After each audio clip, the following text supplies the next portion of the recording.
Okay. Let's see. Hello, everybody. Here we go. Atlas, Death Gaming, Darshan, Error. If you wait first, you're last. That's crazy. Timo. Dino Guy. Hello. Alright. I might play some 5v5. There's more tasks for the thing. Yeah, this event gives more tokens because the last one was kind of scuffed, but this one also is kind of scuffed, so I don't really know how they think they fixed it. But, oh well, I guess. I mean, you still can't, well, I guess I could finish it without having Gemini 16 or Disc Launcher 16. I guess there is that. I could finish it. I'd have to rank up a guided weapon, though. And I'm not going to do that because that costs a lot of A coins and it's not worth it. Best way to farm is free-to-play play tournament battles. As many as you can, basically. What's wild is that I can even look at my tournament history. You can check it. Novice, novice, novice, novice, novice. This was Masters. This was for that video that I made recently. All novice, all novice. The last time I even tried was in March, early March. And then I played 2 more times in March. I played 1, 2, 3, 4 tournaments in April. So I played 1 battle each tournament, essentially. 1 or 2. And then this was the one that I've done in the month of May. So I basically don't ever play tournament, and yet I'm still, somehow, I have more A coins and credits than most people. Let's just stop spending. Solo farming is boring. I disagree on like a personal, if I'm just chilling, and if I'm playing by myself. To that regard, no, I kind of disagree. In terms of the stream, yes, I planned on inviting people. Because I know they wanted to join last time, but again, it's just going to make my job harder. It really is.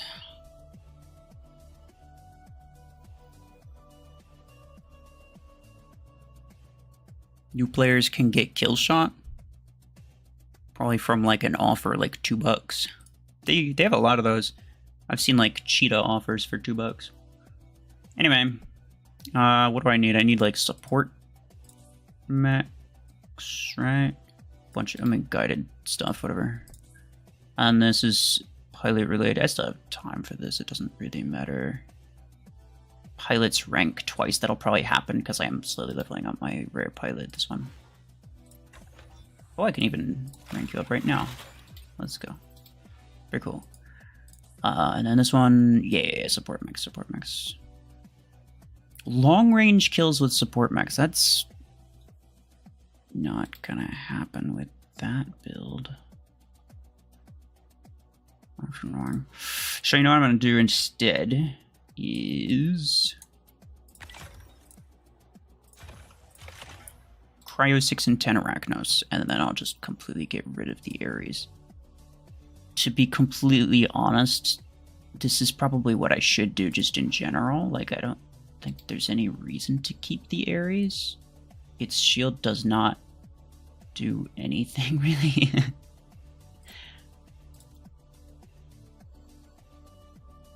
Alright. We're gonna play... Should we start with tournament or should we start with CPC? Which one?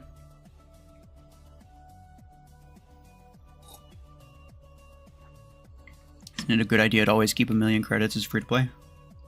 Yeah, in case the like usually it's a pilot crate rush. Costs about 1,000,000 credits. It's a good idea to keep a lot of A coins and credits on you, basically as much as you can. But you know, for most people, it's a matter of like, you know, is it worth it to spend it right now on something that I really want or something that I really need? and sacrifice the potential. Okay, most people are saying CPC. Sacrifice the potential for, like, possibly getting... Oh, you're pretty strong now. Possibly getting, You're way too strong. The pilot. I'm still basically to dancing around 3,000.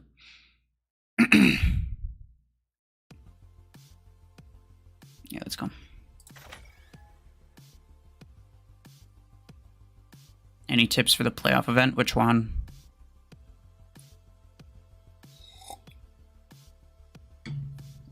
If there are tasks related to spending A coins or anything that you could use money for, don't even waste your time.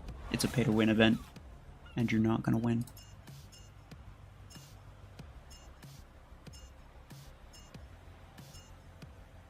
I guess I'll start with this. Oh, I was about to say good job, but he's a revoker kill shot, of course.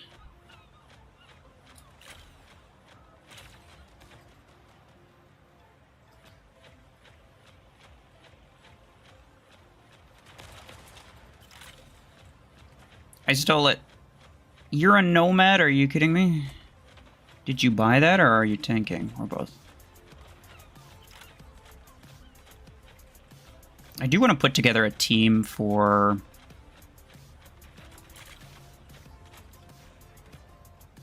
I do want to put together a low SP team for the next quarterly clash, and before anyone says anything about, like, oh, I have a nomad, nah. I would prefer it be like 5 people who are all free to play, because that would be cool. If it's just me getting, if it's just like, you know, a couple free to play people getting carried by some revoker nomad, then that's pretty lame. Really? Nice Viper Panther.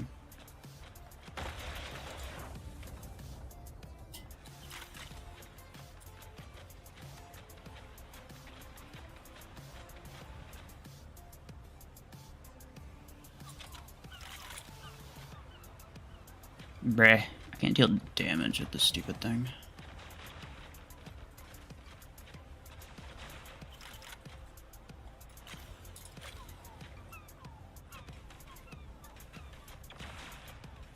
Stop.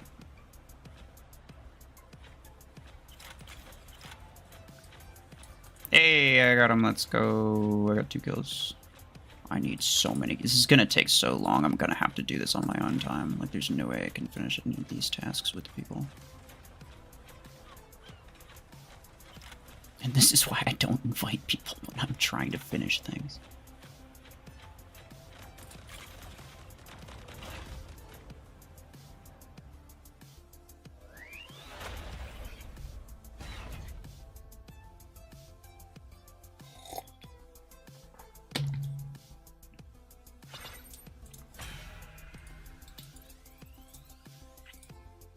Trombox. That is crazy.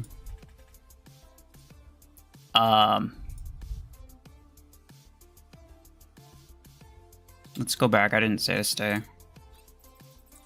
211, hello. It's not the place to say that stuff. Yeah, I mean, like, that's definitely interesting.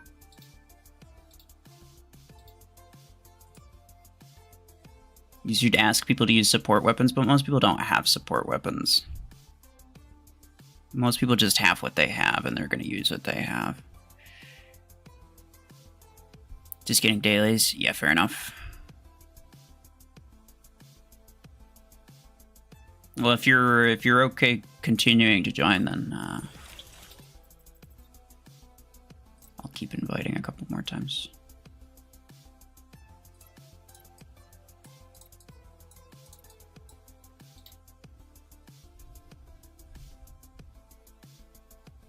You are gonna buy Redeemer, okay.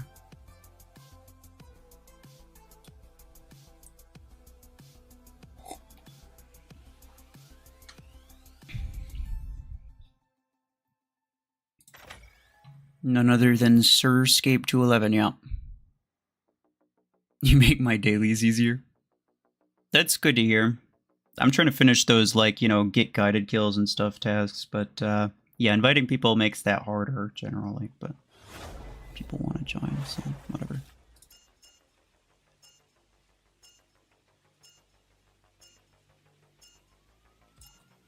I'll probably just play normal, otherwise I'll just get no kills the entire time. Should have invited Broke Ringer. Was he online? I didn't see him online. I usually do.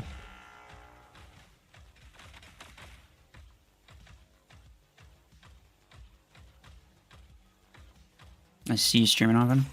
Not gonna lie, most of the reason I'm streaming is because I don't have a video ready. And I've been trying to, for the most part, have something every day. I think I'm gonna... It's like an unofficial schedule, because I haven't been able to really hold myself to a schedule, so I don't want to like announce an actual schedule. So it's just kind of like an unofficial schedule. But I think I'm mostly going to take like Tuesdays off. And then everything else I'll either stream or make a video.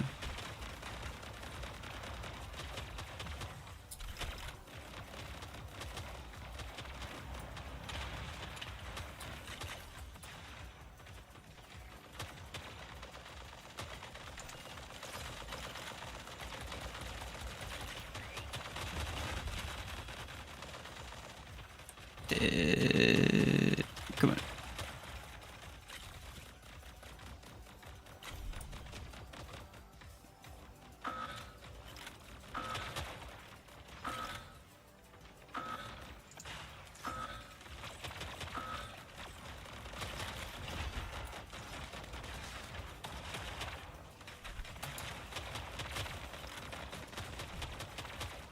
Would I suggest getting...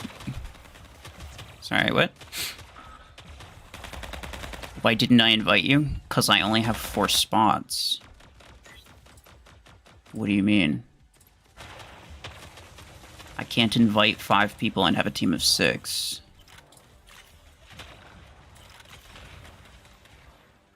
And if I invited you instead of somebody else, they would have just said the same thing. Why didn't I invite them? I just invite who I invite. It's nothing personal, really.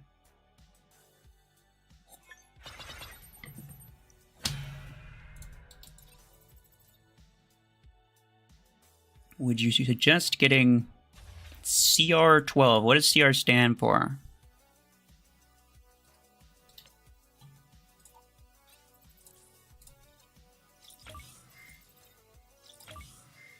Carbine? Carbine is not abbreviated CR, first off. Second off, no, don't get them. They're so bad.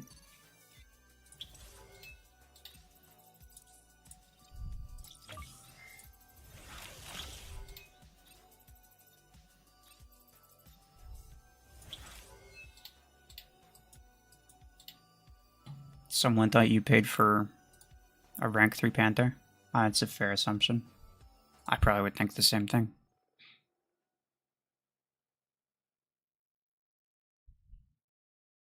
I would say, like, yeah, they're wrong, but at the same time, like, if you take that as an actual insult, that's kind of crazy. Now, if someone thought that I spent money, I would take that as an insult on this account, because the whole point of this account is to not spend money, and I, like, you know, that's, right, that's the whole point. But, like, in general, like, anybody can spend, they can say that they're free to play, and then the very next day decide, you know what, I'm going to spend $2 because I think this thing that I get for $2 is totally worth it. On this account, I couldn't do that, because that's, like, the whole point of the account, but for anybody else, I think it's, like, it's not really an insult, or at least it shouldn't be.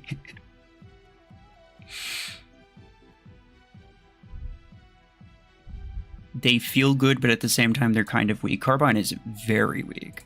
Carbine is, like, really bad. You should not use it.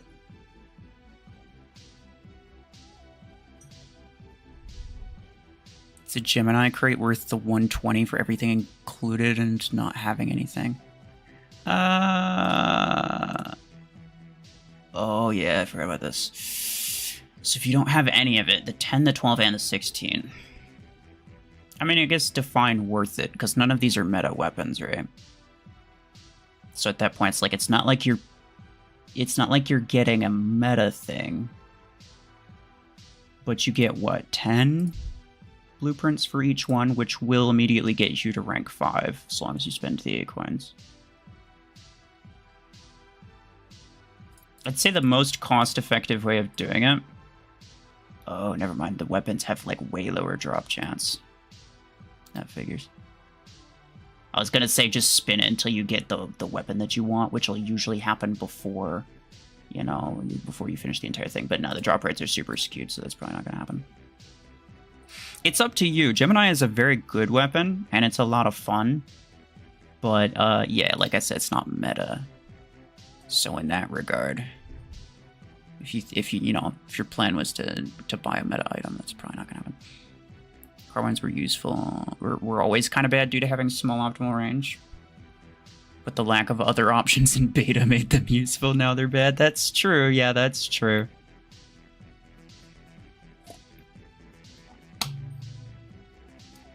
They were meta back in beta, and that was it. Ever since then, no sir.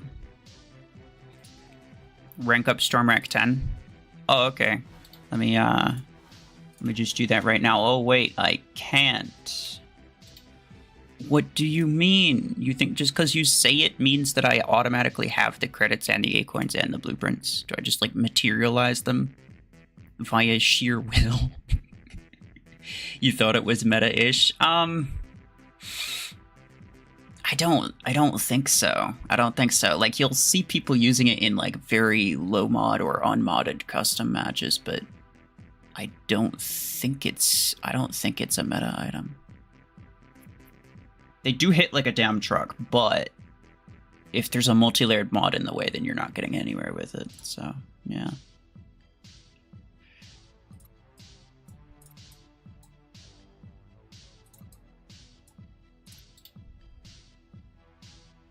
Uh-oh. Is Vox worth the effort?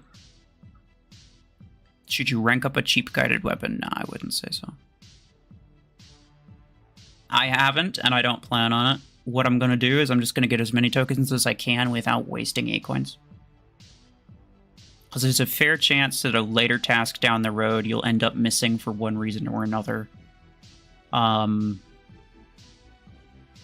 potentially...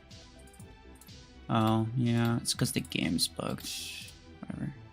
Restart. There's a fair chance that you miss a task later down the road and then all those A coins go to waste. So my goal is just to get as many tokens as I can without spending A coins. And then if I get it with those tokens, then I get it. But if I don't, then I don't.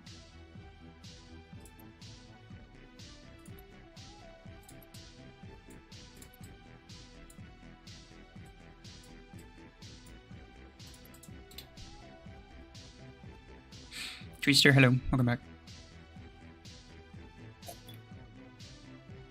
Gemini Orion. Oh, that's, yeah, a lot of fun. But Orion's not a meta mech. So, no, I mean, like, you could say whatever you want, but it's not going to be, it'll be a lot of fun. You could come up with some interesting combos, but, like, it's not going to make it meta. That's my whole point. It's like, if you think you're spending for a meta thing, you're kind of not. You could have a lot of fun with it, but you're not spending for a meta thing. Alright, boys. Lock in. I'm gonna... Yeah, let me start with Redeemer. See if I can get an easy, quick kill. I feel like the players are probably gonna be weaker than the bots, which is so sad, but so true. Arc Torrent 12 worth maxing? Absolutely not.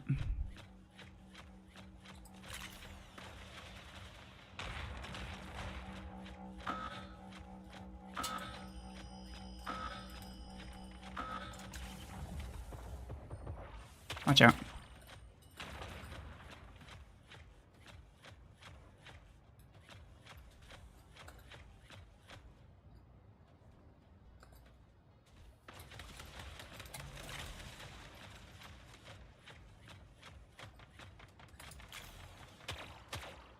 I'm okay, buddy.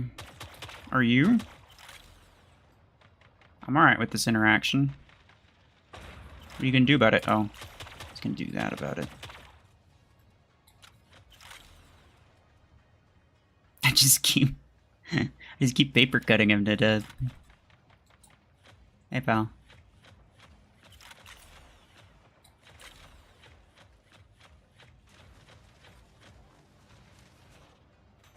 Oh! What happened? Oh, okay. Wait, really? Those are rank 4? I got like 1 shot from those things. That's wild. Someone deal with that underneath, please. Thanks.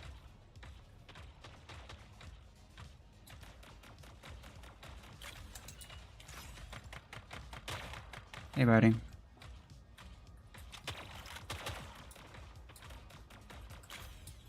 He has 1 pod gun, 1 javelin.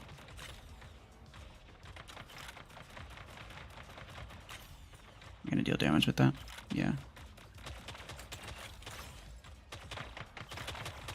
Bye-bye.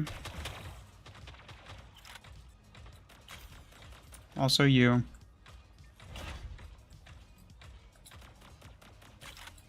Yeah, I kind of called that. I called that spawn. Watch out.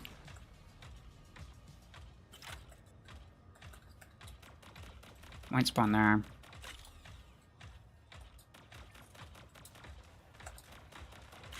Oh, nice, you got him.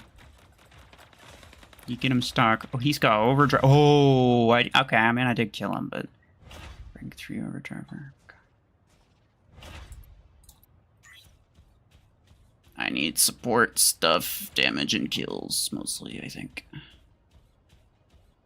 Don't mind me, just slowly making my way downtown. Walking not very fast. I didn't even realize like I was up there. Hey, buddy. Someone get him to teleport. 211, get him to teleport on you. Oh, that's not good.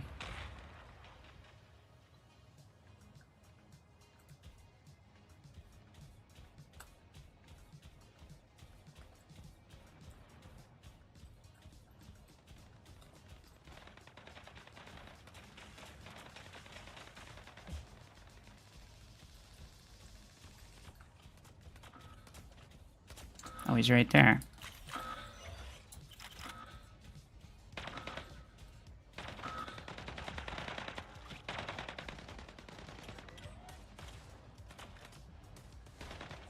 Yep. Okay. Yeah, that's fair. Guys, we need bacon. We need bacon.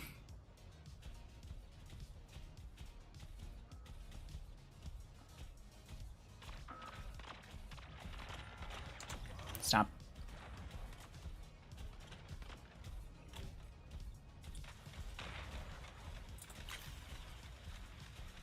Okay, you're cooked. Where's the other guy?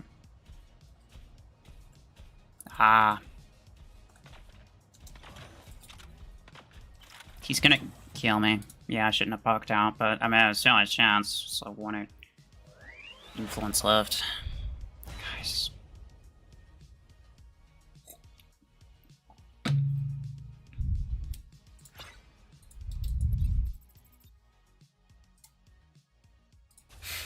$211, yeah. I hear ya. Oh, 2 of them quit, too. That's just sad. That is just sad losing when 2 of them quit.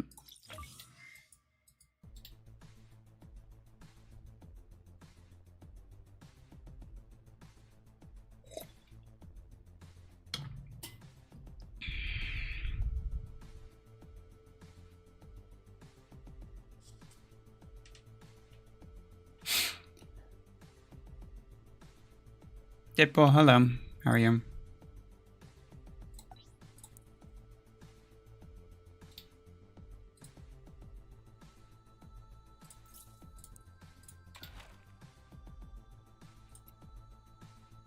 Alright, let's try it again. Hold on, let me get Ringer in here. 211. He's probably not going to be able to join for too many more.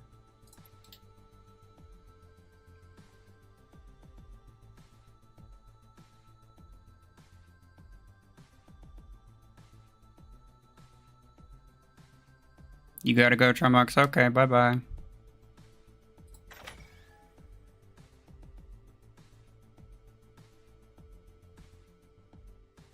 Stop reading me last one. Okay, I got you, bro. I got you, bro.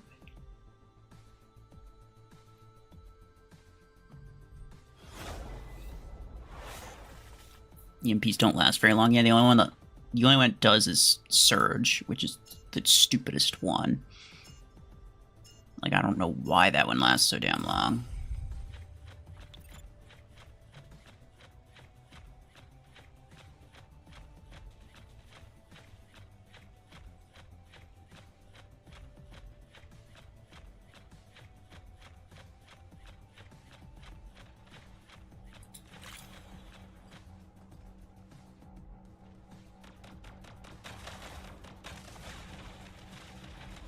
Wow.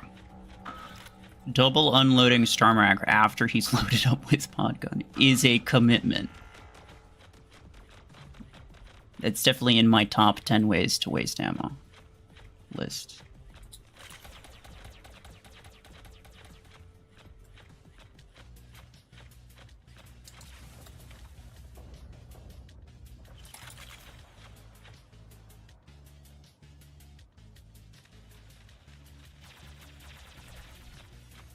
Why I didn't invite that guy? Because I've invited him a couple times already, and I'm inviting other people. If you're gonna make a scene about it, I'll just unfriend you.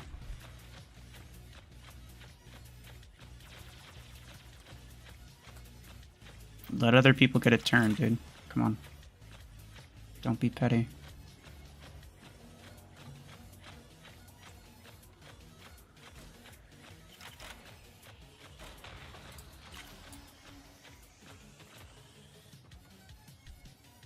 You have 30 of those Vox Rush tokens now? What will you get in exchange for it? I have no idea, and I have no way of knowing.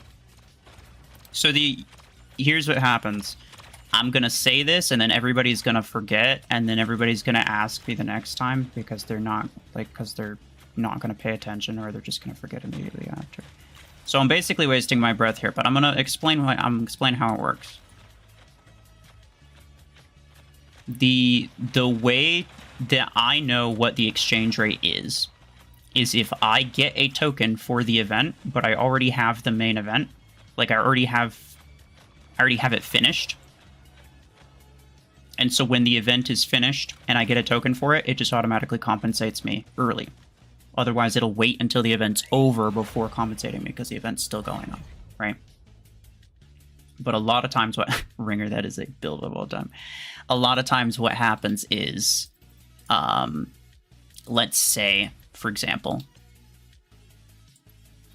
this. The main item here is Brick House. You could use Acorns or whatever, but like let's just assume that this was just like a token one, a regular token one. The main item is Brick House. If I already had Brick House, then it would replace this event with a completely different event that just has Brick House blueprints. In fact, I'm going to go load into my main account real quick just to prove it. I have not even checked this account, but I already know that it's true. I already know that there's a Brick House event that just has blueprints, but I'll prove it for you real quick.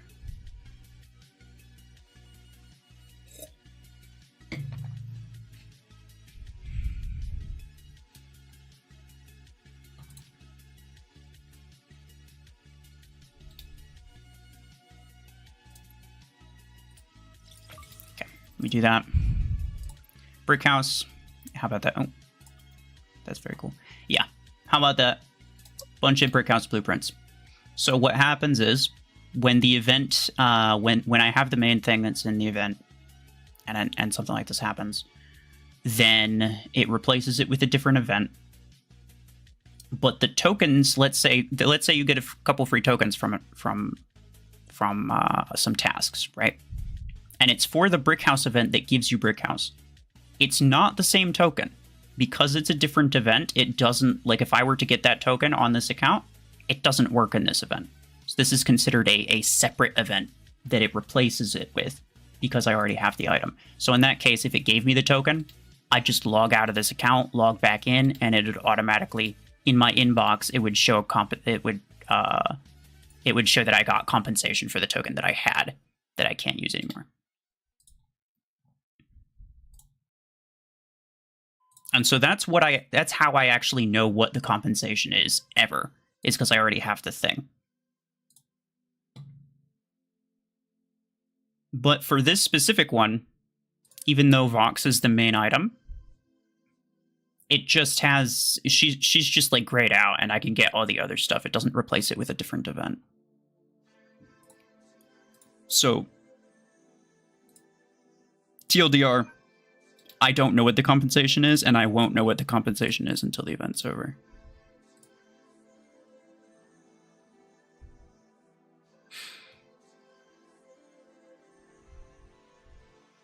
You gotta go escape? Alright, take care. Is Seeker a free-to-play mech now?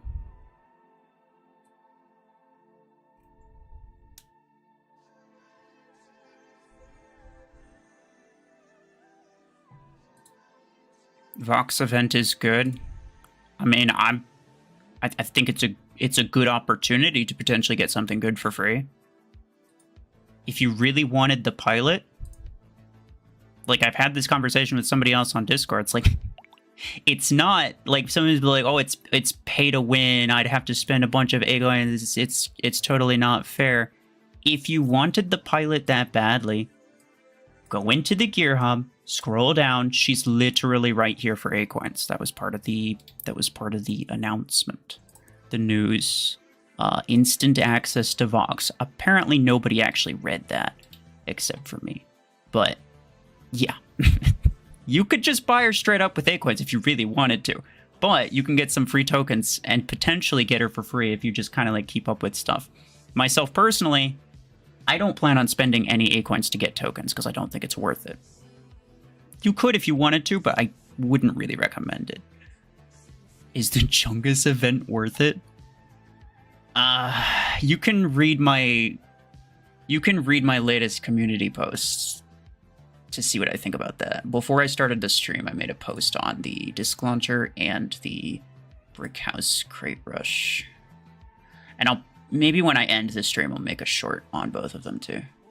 That's what I've been trying to do, like, I think over the past like month or two, I've been making posts, community posts about like all the different crate rushes. People seem to really like it. It's really easy for me to do. And it's nice, it's helpful. But then lately I've been trying to make a couple like shorts that basically go with it, which is like, you know, here's this crate rush for people who don't check the posts. But yeah, no, basically, basically I just said if you go for the Brick House one, it's natural selection at that point.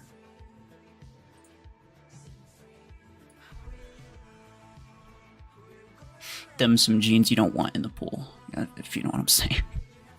Is Vox going to be obtainable for free-to-play? What do you mean? Did I or did I not just go to the pilot market, scroll down, show you that Vox is right here for A-coins? I could buy her with A-coins if I really wanted to. I mean, I don't, not right now because I don't have the A-coins at the moment, but like, it's not money. Like, she doesn't cost money as opposed to like Targe, which is like currently unavailable, right? So he's unavailable, he's unavailable. There's quite a few pilots who are unavailable. Asmodeus, for whatever reason, even though Asmodeus came out way before Chimera did. But Vox, you could just buy her with A-coins if you wanted. So yes, she is already free to play, but it's a matter of like whether or not you get her for free with just the like the free tokens unblocking you. You have Guardian's legendary range implant. That's cool. Do you invest in Guardian? Okay.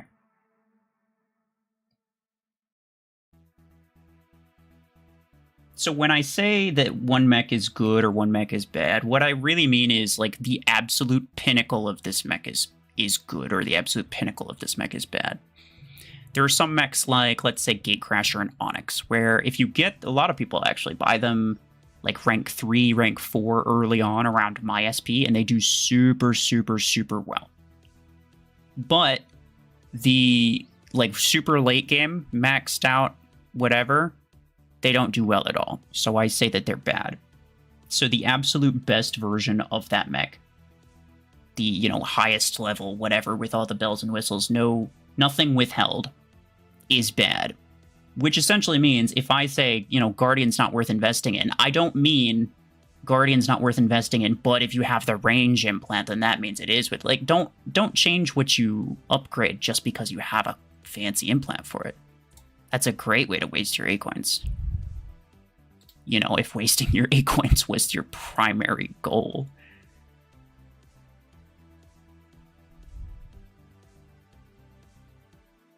What's the best attacker mech? Probably Seeker. I feel like I'm forgetting one, though. No, yeah, it's Seeker. Seeker's the best one. Dreadnought's pretty good, too. Redeemer or Aegis. I might make a video about them.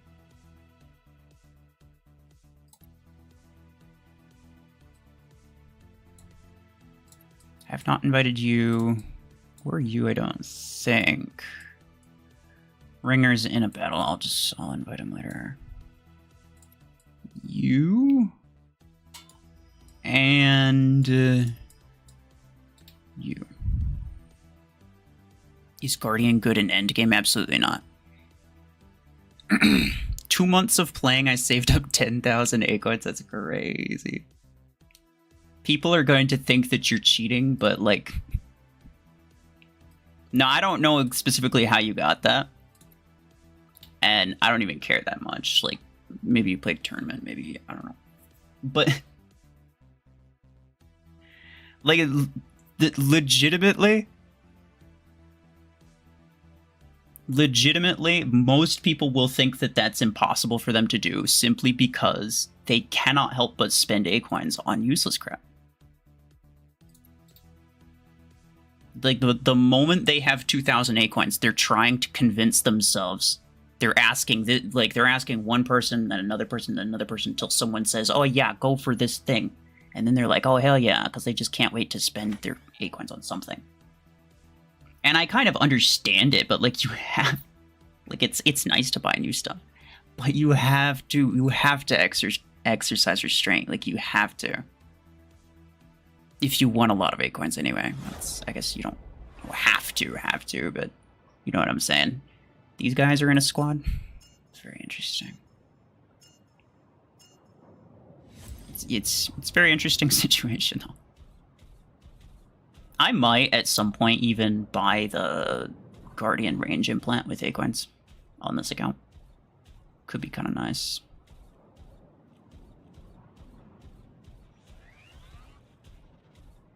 It was a whole lot of wasted effort just to come down the tunnel.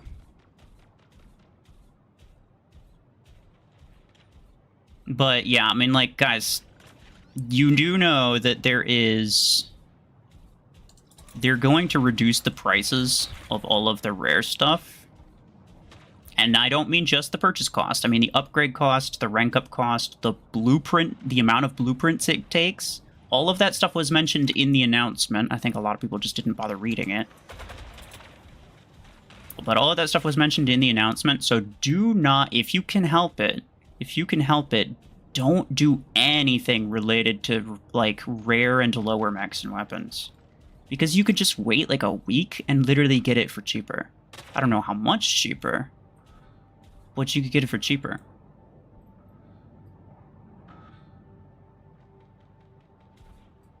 Oh, hey, buddy. Hey, watch this. Watch this. Oh, no. What is stupid little piece of crap? What are you gonna do? Hmm? What are you gonna do? Nothing. That's what you're gonna do. Nothing. Bye. The Revoker Ares, I like that. The kill shot, not so much. Watch out, fellas. You are all gonna die. Oh, wait. Hold on. Okay. For whatever reason, he didn't use his second dash. He should have. But nah, I was just waiting on his resistance. Hey, fellas.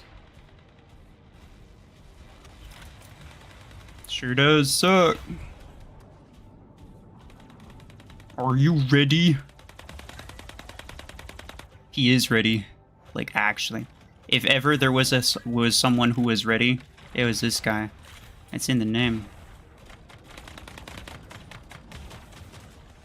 He's so ready. Where's the last dude? Aw, hopefully he didn't quit. That would make it kind of unfair. I think he might have.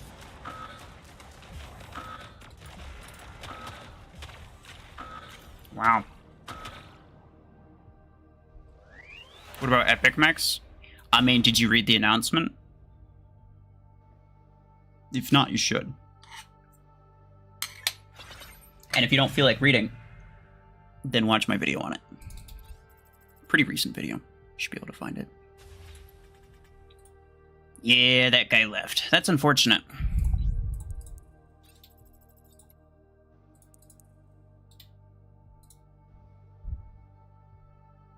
Is Aegis good in endgame? It's usable. It's not meta. If you want to save up Acorns, just don't spend it on useless stuff. So true. So true.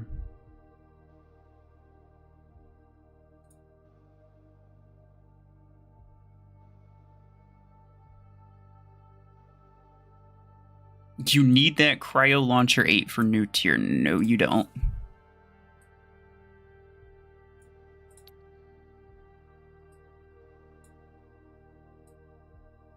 What in the world did you... There's no way that you require to get Cryo Launcher 8 of all things in order to get into the next tier.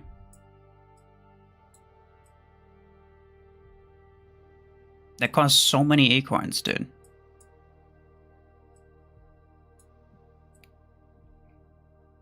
Like, just get like Rocket Mortar 10 or even just like Javelin Rack 8.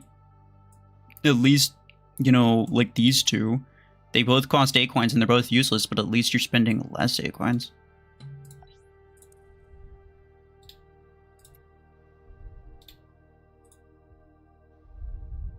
Why is Brickhouse called Chungus? Because it's thick. Can I accept your invite? Are you this guy? You're too strong for me at the moment. Need a new missile pilot? There's a lot of missile pilots, aren't there? Oh, no, there's only two, I guess. There's a lot of sniper pilots and close quarters pilots. I don't think they're going to be making any more pilots in a long time.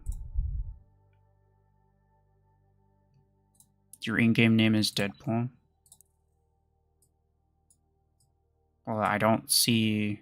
Oh, yeah, I mean, you're still too strong for me, so...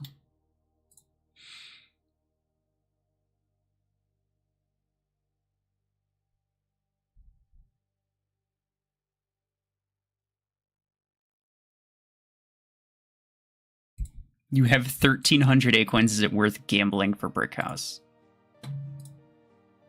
Yeah, if you don't like having acorns and you like to not have cool things, yeah, it's a great idea. This is again, it's like you're asking me, you're just asking me these random. I think you already know what the answer is, right? But you're hoping that I say yes because there's a part of you that just really, really wants to try it just for the sake of trying it. So you're gonna, like, maybe you ignore what I say, and then someone else later down the road, you end up asking them, and then they say yes because they spun it once and they got it first try, or they got or they heard someone else got really lucky or something. I don't know. And then you're like, oh hell yeah! Then you spin it, and then all of a sudden, oh no, I have no A coins and no brick house. All of a sudden.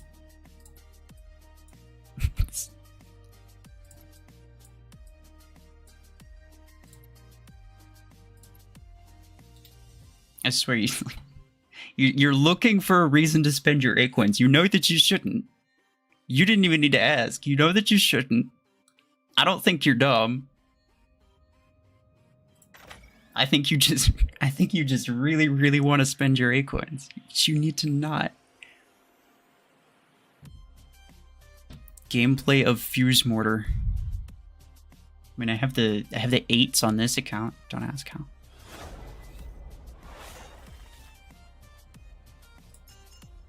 Show win rate on this account? Yeah, sure. In a second. Let me see what I can do with this Zephyr, I guess.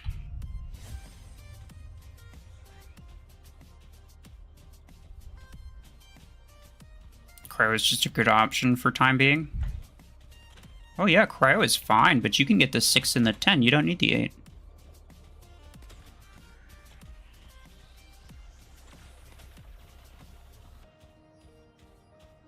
I'm using Cryo on my account right now.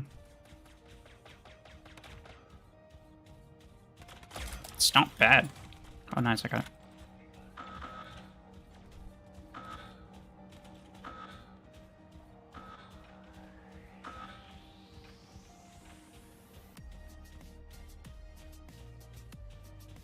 Deathwalker. Classic.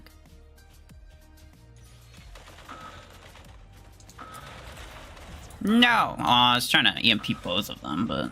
I mean, I did, but it ended up dying.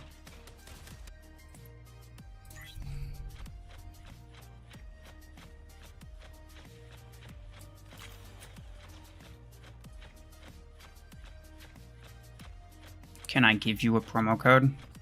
Not one that you haven't already heard of before, probably.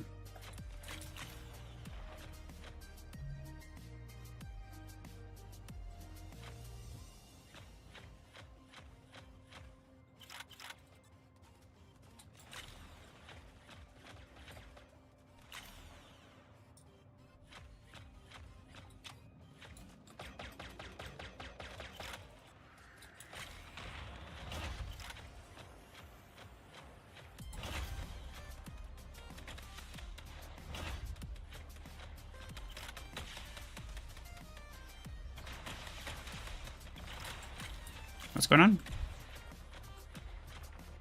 Why would I add someone just to not play with them? If you're too strong, like if you're too strong, then I don't want to play. I don't want to play with you if your inventory power is too high.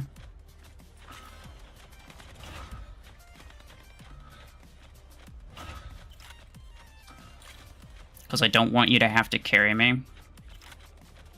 Both because it's not fair to you and anyone else that's in the team, and also because it's not even remotely interesting for me or anybody watching.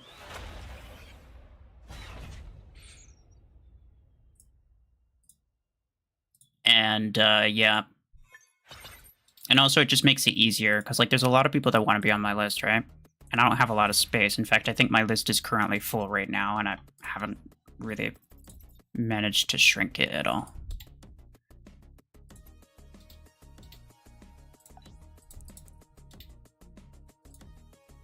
So I don't think I can accept any invites at the moment. But essentially, I have these inventory power limits where it's like you have to be above a certain amount and below a certain amount, and that just makes it easier. So I can accept invites from people who are closer to me in terms of like, you know, SP and all of that. So it's like when we actually play together, it's actually fair. I absolutely am not going to like have people taking up space in my friends list. Like very very limited amount of space that I have. I can't have people taking up space in there if I'm not going to be able to invite them. There's a couple people on my list who are like that, but they're friends with me like on Plarium Play or something. So if you want to send a friend request on Plarium Play, that's fine. I'll probably accept it. All right, let's go. But yeah, in game I have basically no space. 20,000 credits. That's actually pretty good. Your 6K inventory. That's good. Yeah, I mean, I would accept that, but again, my list is full at the moment, so you're gonna have to wait for me to do something about that. I have to figure that out first.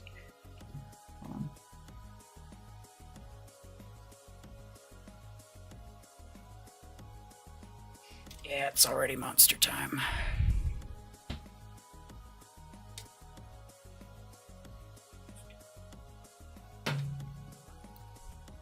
Can I answer Shadow something?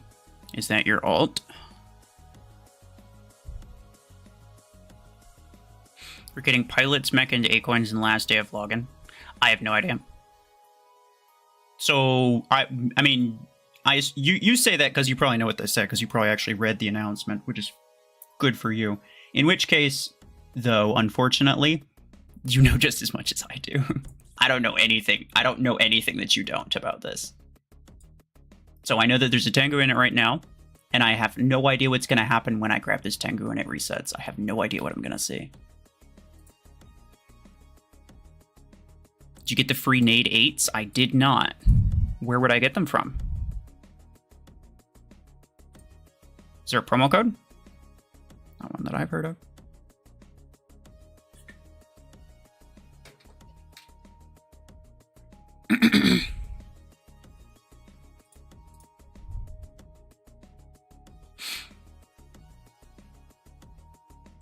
I love mid-game. Isn't that like only a new player thing?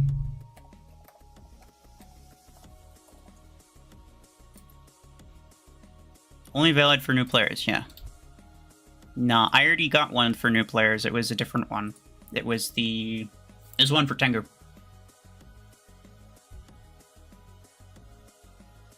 Yeah, nade 6. I was gonna say nade 8. I don't think there was a way to get free nade 8s, but yeah, nah, it was nade. I think you're right, it's nade 6. It's not a bad one to get, like if you're gonna get one, but I wanted to get the Tengu because I was very curious. Is Nomad good? Yeah, Nomad's good. Oh yeah, the win rate. Let me pull up my calculator. 1127 of 1328. 84.9%. I was on a losing streak. Was it last stream? Yeah, I think I was losing a lot of matches last stream because I was trying to use this stupid Helix Rags. Nomad or EM16? Have you done any research on what weapons are good? Redino. Let's go. Oh, nice. I do have space. Let's see. Do I have space for this guy? Do I have space for this guy? Nope. Nope. Okay. Yeah, I'm full now. I'll remove people at some point, but mostly, I'm not gonna lie, I'm mostly waiting until I get the Acorns to buy another Epic Mech, because then I might even buy Sentinel as well. I'll buy Orion, and then I'll replace one or both of my rare mechs, and that'll shoot me up in SP, and that's just gonna be an easy way for me to say, like, okay, let's just change the SP kind of like, I don't want to say bracket, SP like range that, or IP range that I'm comfortable inviting people.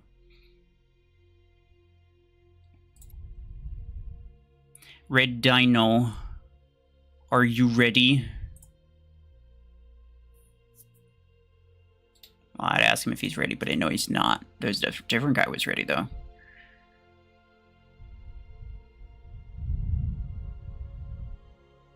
Did you suggest any time to Mech Arena devs as suggest for a... Wow, that is a question.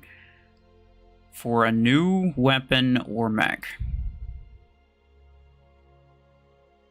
As in, like, have I given them ideas for what a new mech or weapon could look like? No. Not personally. I think a lot of people give them ideas, and I think they have, like, I think their ideas are, like, whatever. I would rather focus my efforts on other things.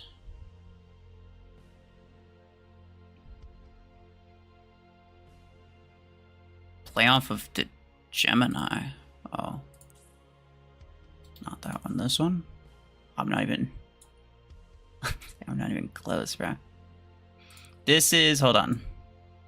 Get pilot marks, use credits, use acorns. This just means whoever has the most money is the one who's gonna get it. This one, upgrade mechs or weapons one time.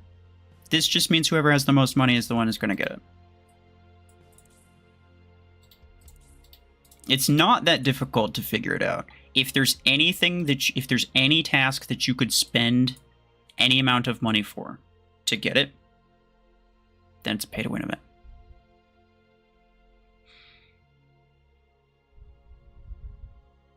Somebody sent a picture of the next big reward. It was an amateur crate. Oh, that's pathetic. I think usually it's a gold crate, but an amateur crate is just sad, bro. Really? And here I was thinking maybe it was every month that they give it. Classic.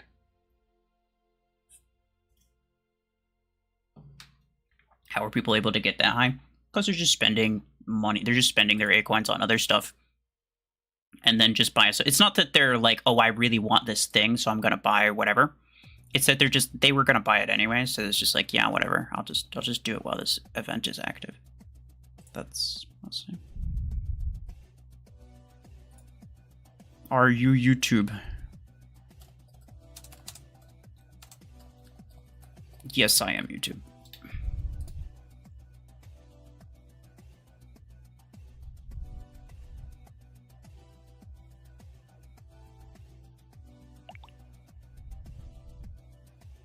To the hangar of that guy? Nah. The last time I showed the hangar of somebody, like I made a video, like it was what was it? Railgun 8 came out. But it was only available for like direct purchase. And so I made a video talking about it. This was before mods, and I was like, this is a terrible idea, because it's like the railgun meta is already so ridiculous. And I made a video about it, and I showed the hangar of some guy. And he ended up getting like a crap ton of friend requests and stuff. He basically got harassed for it. I don't think many people were like doing it, were like trying to, you know, be mean to him or anything, but yeah, ended up causing some problems. So I took the video down.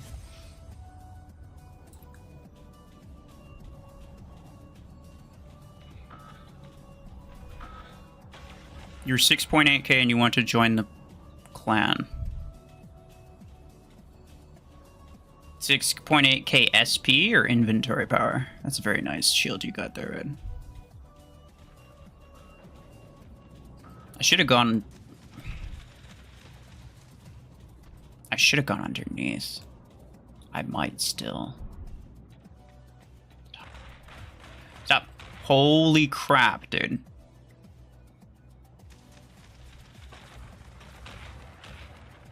That striker is so freaking strong.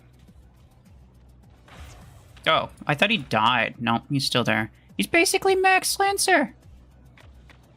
It's fine. I could just do this.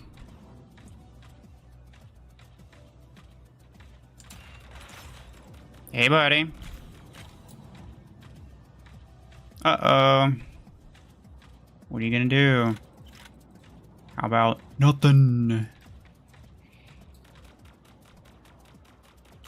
Bye-bye.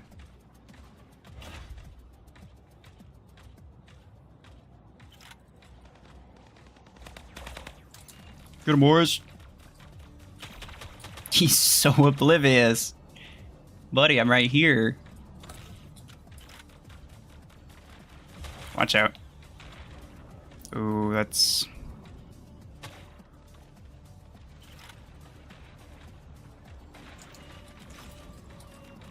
Another dreadnought, okay. Okay. Nice Panther.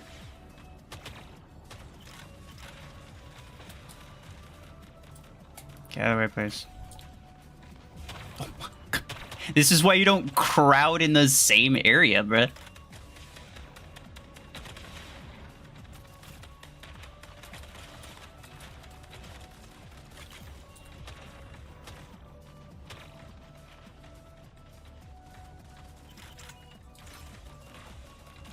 So let's...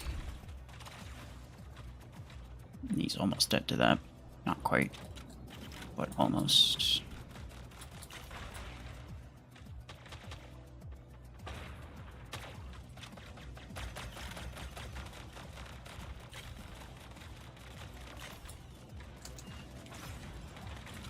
let's just... This guy. You're fine. You're fine. I think that's even homing in on him. It's another really high rank Lancer. Why are there so many high rank Lancers, bro?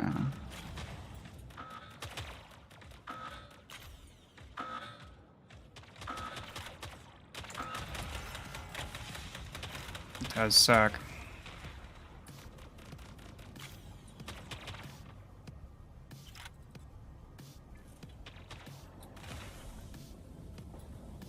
I'm moving. Oh. Oh, it's just sad. I was about to be in cover too. So sad.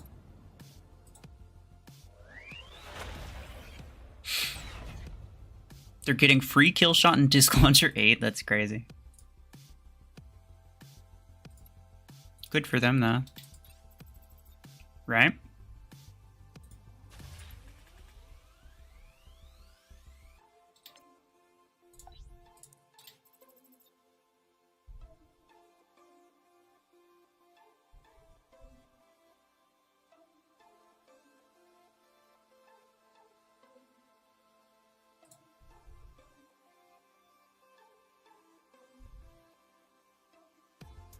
No, but you like snipers. Okay, well, before you go buying things that are really, really expensive, you should figure out if they're any good or not. Do you think EM rifle is a good weapon? And if so, what is it specifically that makes you think it's a good weapon? Oh, Plarium Play has an update. Hold on. Give me a second.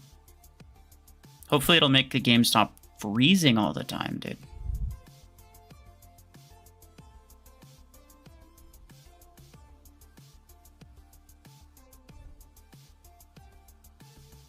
They're getting disc launcher. I know, dude. Like, why do you keep saying the same thing? I already acknowledged what you said. What are you doing? Oh my god, I'm going to time you out. Oh my god, did you hear?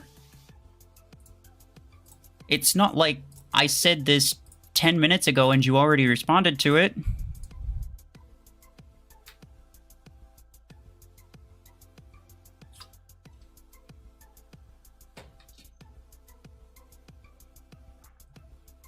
You did the update yesterday? Oh, it only showed for me today, like just right now. Not even before I started streaming. Here's hello. Can pay-to-win players join your clan? Depends. Like, if you spent a couple bucks, sure. But if you're spending a lot and you're, like, your SP is just, like, climbing so fast that there's no way that I could keep up with you, then I realistically wouldn't be able to play with you at all, and so there's kind of no point in you being in my clan, right? The clan's for people that I normally play with, right?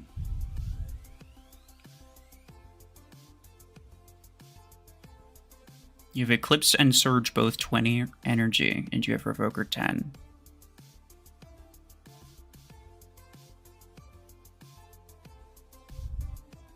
Should you get Revoker 12 or Minigun 10? You do play both tournaments in CPC and 2v2. Minigun 10 is good, but it's not really a priority, to be honest. Minigun, it's in general. Like, Revoker's kind of just better. As much as I love Minigun.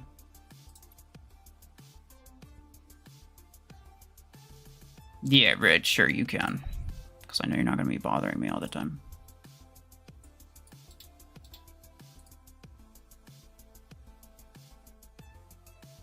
You spent $2 for Dreadnought.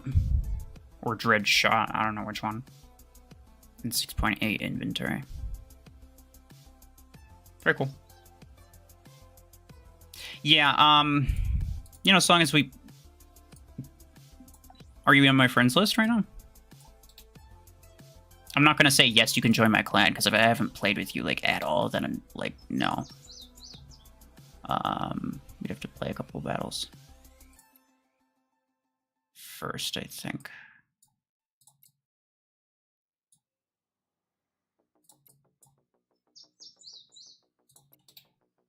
But, If you're already in my friends list, then sure. Armored Titan is your name. It doesn't sound familiar, the name, I mean. Timo, you're back? Okay.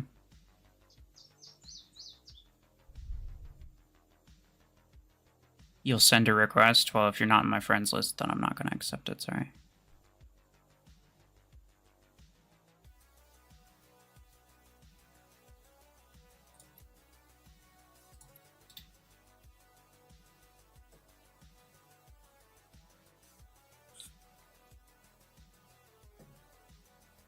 For RuFFles rhymes with RuFFles. That doesn't really, but it looks similar.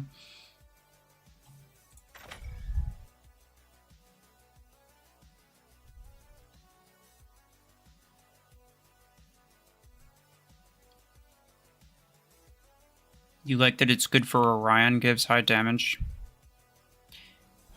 Yeah, but like it's not the sort of thing you spend like 8,000 A coins on. Is for something that's like kind of good on one mech, you know?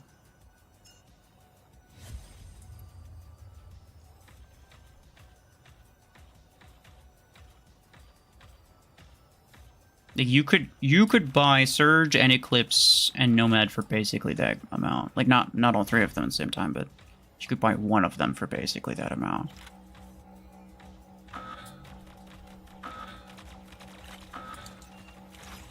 So you can ignore what I'm saying, but, you know, you asked for my opinion, and my opinion is that EM rifle costs way too much to be worth. Like, even minigun. Minigun is a meta weapon, but you probably shouldn't buy it unless you have everything else already. Like, unless you already have Surge and Eclipse and Revoker 12 and Stormrack 12 and probably even Stormrack 16. Like, minigun's good. It's a meta weapon, but it's not so good that like it's worth spending that amount of A coins on. There's better stuff to spend your A coins on.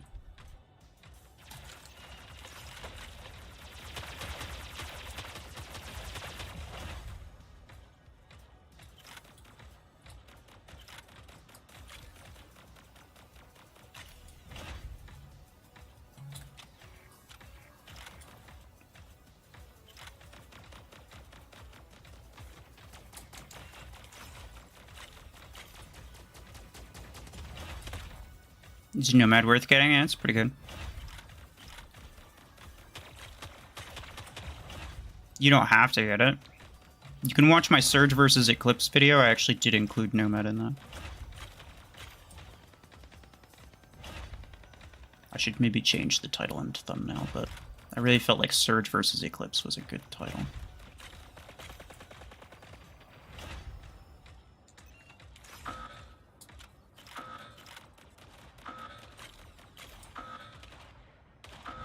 Will I add you? My friends list is full, so not right now.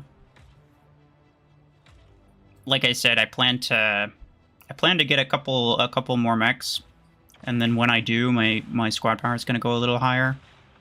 And then when that happens, I'm going to change my requirements for like what your inventory power has to be. Because yes, I do have requirements just because everybody wants to send a friend request. But there's only so many people that I'd realistically be able to play with, right? Like even right now, I'm not inviting any of the people who have like 4,000 squad power, because it's just too strong for me.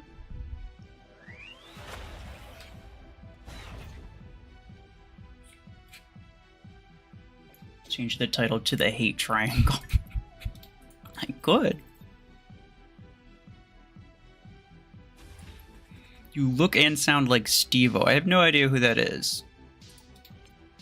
I mean, like, I'm familiar with the name, but that's it. Red, sure.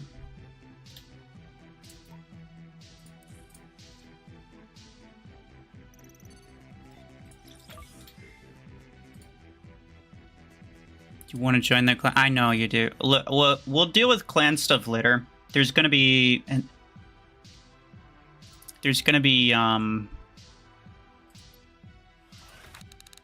what is it? The Mech Arena Quarterly Clash or whatever.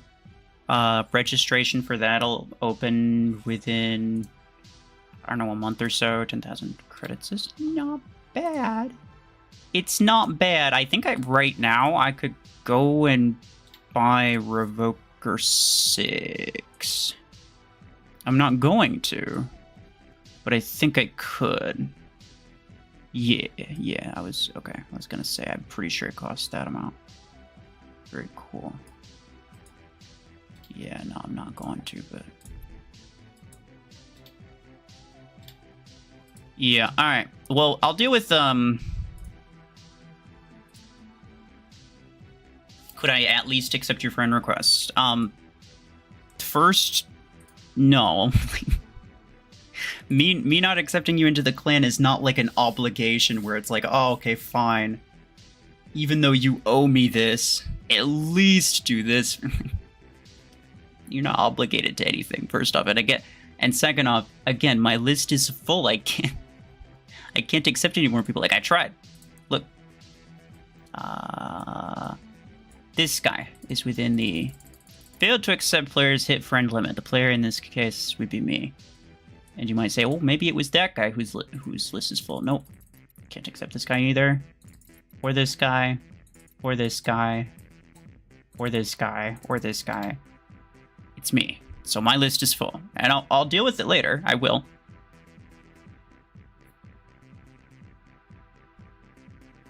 I'm not... Okay. You're too strong. Your inventory power is too high. So the way that I do it... For now, in fact, actually, when I get the couple new mechs, I might even be willing to accept you, but we'll have to see. But the way that I do it is I base it off of my own squad power and my own inventory power. So my inventory power is almost 6,000. Right? So based on that, I determine who I'm willing to accept so that I can guarantee that first off, they have a similar squad power to me, and second off, they're not tanking because I don't want someone who has a high inventory power to be using a low squad power hanger like this one. So this is tanking. It's basically cheating. I don't approve of that at all. In fact, I'm going to specifically decline that one. Don't do that. I'm not going to accept anybody who's tanking, period. I don't care if you're within the squad power limits normally. Because I see that as cheating, and I think people shouldn't do it. If you want to do it real bad, like, go ahead, but I'm not going to accept you on my friend list. But anyway, so I base it off of that to determine like what kind of inventory power my friends should have. And the reason that I do that is not because I'm particularly picky, but it's just because I have a limited number of spots. I only have like 100 spots. I have 110 right now because people can friend me on Plarium Play, which anybody can do, by the way. If you play on PC, my Plarium Play ID is in the stream description. Send me a friend request. I don't check to see what your hanger looks like. I don't check. I don't care who you are. I will accept anybody who sends a request through there because I have basically unlimited spots on Plarium Play. But in-game, I don't. I have very, very limited number, which means I have to be picky, and I don't want to accept people that I'm not going to be able to play with. Right? See, like this guy, he's very strong, actually. I should probably unfriend him, to be honest. Why is he on my list? I'll bet you... Yeah, he might have gone on a spending spree, but he was in my list before. But there's some other people, like this guy, way too strong, but he's on Plarium Play, so I don't care. Maybe I'm not gonna invite him to a match, and until I'm within like a similar squad power. But you know, I'm okay just having him there. But if I'm not gonna invite him to a match, then I don't want him. Stop spamming that, bruh. If you're too weak or too strong for me to invite to a match, then I don't want you on my friends list, because then essentially you're just kind of taking up space that someone else who's actually closer could be taking.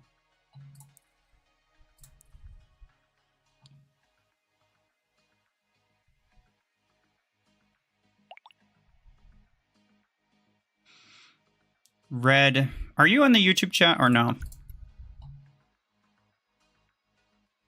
I would wait, because you can always get Aegis later anyway. Like, there's nothing keeping you from getting Aegis later. Why Mech Arena made shop so cheap I can get 3 to 4 star legendary mechs for $2 to $3? Game gonna become more one-sided? Well, I thought it was a problem that the game was so expensive. So do you want it cheap or do you want it expensive? Make up your mind. If it's cheap, then there's a problem, and if it's expensive, there's a problem.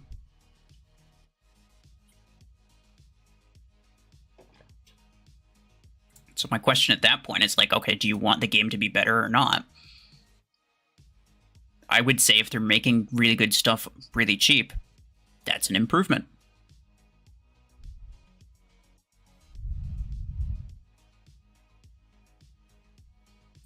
I'm not accepting any friend requests or clan requests today. But like I was saying earlier, hold on. Do I have? No, I finished that.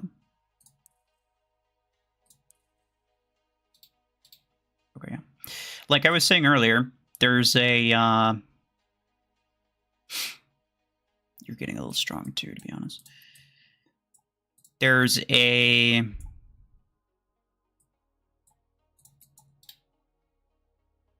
Tournament, like a Mech Arena official tournament, not like the in-game one, but the Mech Arena Quarterly Clash. I don't know if you did it last time, but they're going to do another one of those at some point. I want to join with my main account, but also I want to join with this account, and I want to put together like a squad of like free-to-play players who are around my SP. And so that would be nice. And the people who do join me, I'll accept them into my, like, yeah, I'll get them into the clan. But they have to be active on Discord. They have to be decent players. Ideally not, like, 5 years old and being super annoying. You'd have to be able to communicate on Discord, because it's the only way that we're going to get anywhere in that tournament. But essentially when that happens, I'll be shuffling around. I'll be accepting some clan requests. I'll be declining other ones. I'll be moving my friends around. I'll be dealing with like the friends list problem. But yeah, it's a difficult problem to deal with at the moment. There's just a lot of people. E-rifle MD, that's crazy. Red and Ringer, yeah.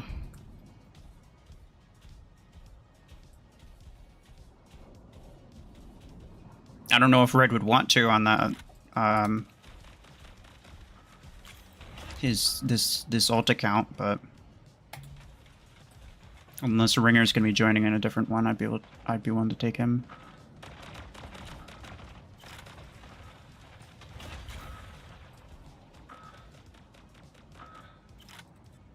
Will they make a Redox event for 900,000 credits? It's a very specific question. Why do you ask? Did anyone say they were going to?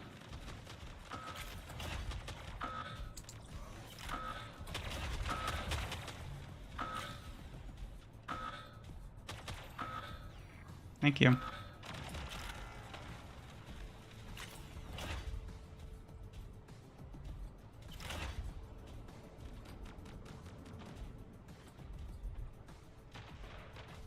Do I have TTS on? No.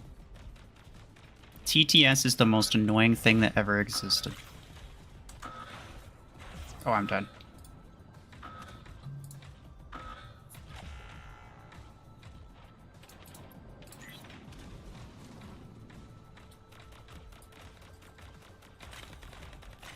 If you would need to use TTS in order to communicate on Discord, you can see your fine ass out of the room. Like, there is zero chance I'm letting anything happen in regard to TTS.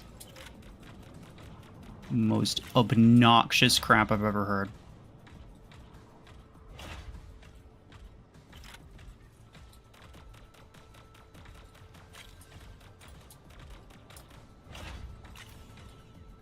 turn it on? Abso-freaking-lutely not.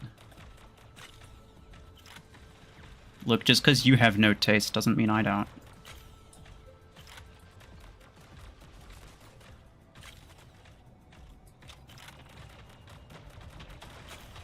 Parasite is crazy. Oh, that's right. You think you got it for like the $8 or whatever it was. Very good.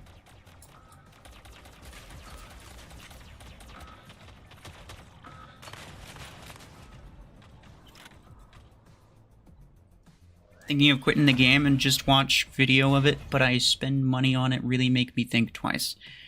Well, I know a lot of people who are like, you know, I don't really like this game anymore, but I spent so much money, so I have to keep playing it.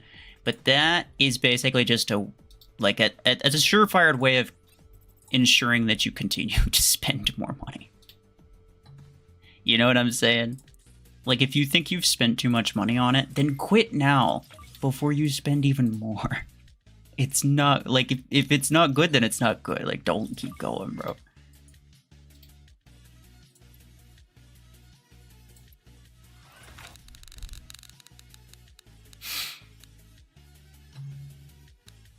Let's go. Aegis is top 3 free-to-play mech? That's not true.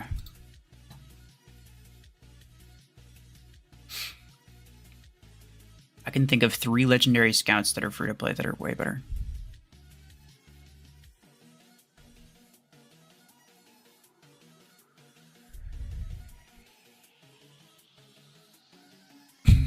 "99% of gamblers quit before they win big." This is true, but they also... 99% of gamblers also lose more than they win by the time they win big. So I don't know. I don't know about that one, Chief. Zooming. Wait. I don't know if I've invited you before.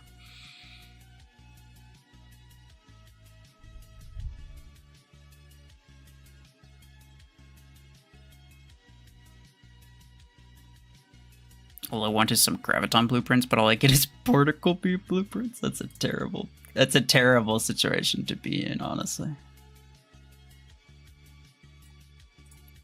Ringer.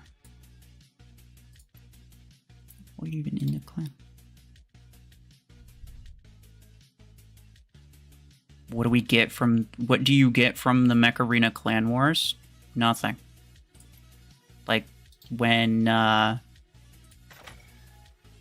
set up a clan war, like, if there's a tournament, if it's like for a tournament that somebody set up, then sometimes, like, depending on what your final placement is, you might get something. But if it's just like the regular clan wars, like, there's no rewards, there's no anything.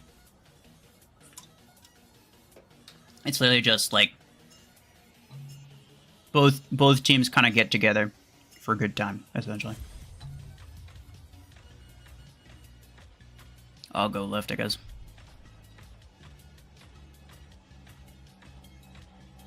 Mad, I'm still in, bro. What do you mean?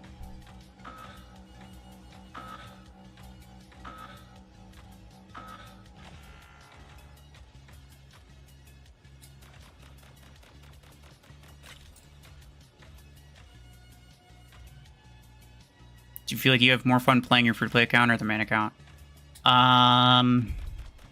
I have a lot of fun when I'm just messing around and I'm able to, like, just kind of change stuff up and kind of experiment with stuff.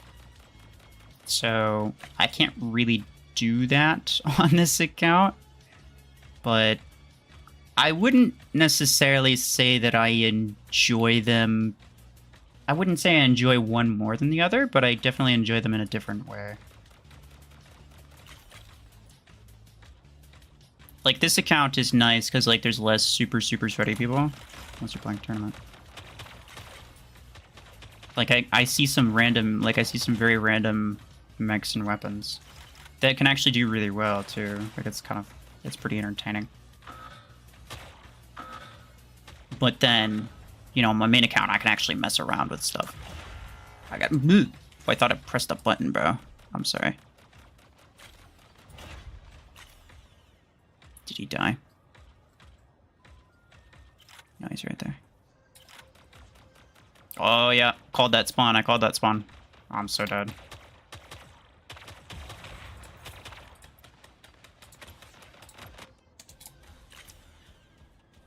Hold it right there.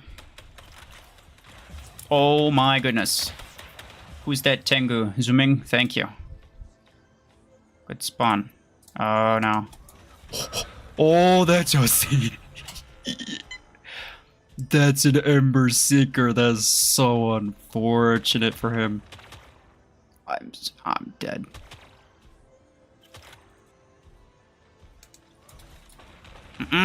Don't do that. Oh. Double rank 3 railgun 8s is wild. Spooter v Spooter. I'm so dead, but it's just my Arachnos. I actually don't care. I just wanted to spawn so I could just kind of scare him a little bit and do some damage to this guy. Because he might cause problems. Why do you wait until you die when you quick spawn? Because that's the way to avoid the wait time.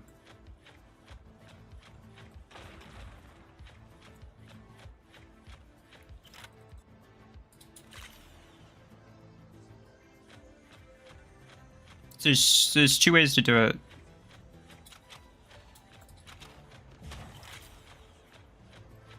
There's two ways to do it. So like, if you fully switch your mech before you die, then you're fine. And you got it, no problem. Don't tell me we lose this, guys. Come on. Hold on. It's a cheetah. Please. Oh, I'm dead. If you fully switch mechs before you die, then you're chilling, you know, good stuff. But then, oh no, wow, we almost lost that. We almost lost that. I'm gonna go into a custom match just so I can like visually show you what I'm talking about, because it's a little bit difficult to explain. Brother, what happened? You keep bugging me about inviting you and then you literally don't do anything?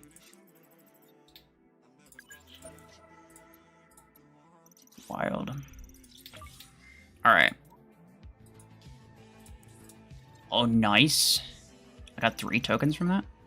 Very cool. I'll open those later. Let me first do this. I don't care what it is. Don't ban you? I mean, I plan on banning you. Oh, yo, wait, that's a weird menu. I don't think I've seen that before. Anyway. Okay, let's say you're here, right? Somebody's shooting at you, you're gonna die. Or whatever. You pull up this menu. There's 2 ways of doing it. You can A, wait until you die, and then click change mech, and then whatever. But you could also, you know, change mech, do whatever, respawn all before you die. But if you go into this menu and then hit change mech and then you die before you're able to spawn, if I died at any point between right here, as soon as I press this button, I'm on a timer. If I die, then I have to wait the full time. And because I'm not really fast enough to like respawn that. Like, I'm not like that fast with my mouse. So the safest way, in my opinion, is to wait until after you're dead, and it's also the less scummy way of doing it.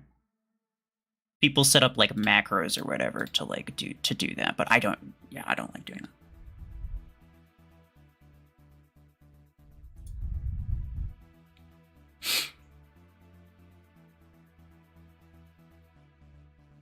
Currently saving all your 8 coins for search and clips because I saw your free-to-play hanger video. Is it worth getting rare or epic pilots till late game, or is it a waste of resources? I would say Surge and Eclipse are kind of your priority. And you want to waste as few 8 coins as possible before then, right? So like right now, I'm not. I mean, I don't plan on taking this. I don't plan on taking this account to tier 7. I don't plan on getting Surge or Eclipse or anything like that, because at that point, like, am I? I know some people are lamenting that a little bit, but it's like, am I really a free to play? Is it really a free to play account if I'm using freaking late game stuff? You know, like, oh no, my Revoker Surge died. Hashtag free to play struggles. Like, most people don't have that problem. Most people don't have, you know, Surge and Eclipse crutches to walk on. So I'd rather not have that myself either. But for most people, you're right, that is TMI. For most people, they want to get Surge and Eclipse as quickly as possible. So, like, let's say, since I'm in tier 6, I wouldn't go back and buy Cheetah. Like, even if Cheetah was kind of good, let's say. Let's just make that assumption. It's not, but let's assume it was. You know, I wouldn't go back and buy Cheetah, because it costs a lot of A coins, and it's just not going to help me at this point. It's like, it's a better idea to buy something else, even if it's less good, just so that you're not wasting A coins. But then when you get to tier 7, your goal is just to save up to buy Surge, and then buy Eclipse. Once you have at least one of them is when I would start investing in some better pilots, but before then I probably wouldn't, at least not legendary. You could get maybe a couple epics, but I wouldn't get legendary ones until after.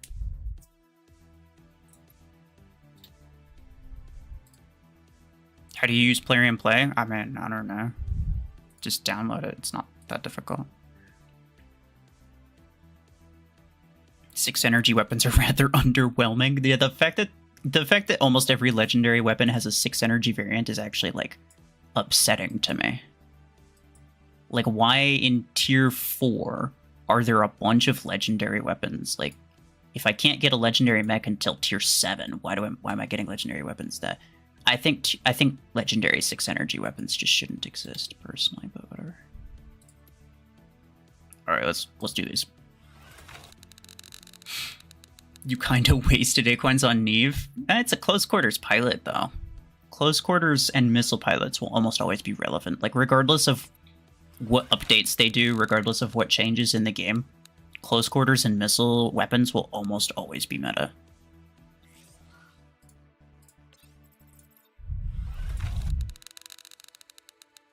You feel like pilots add a lot of value? They do. But, like, is it worth spending a third of a surge for it? And in my humblest of opinions, it is not. An epic, sure, like, you could get an epic pilot and still do fine. I mean, like, I could use epic pilots on my main account and still do fine. It's not that much of a difference.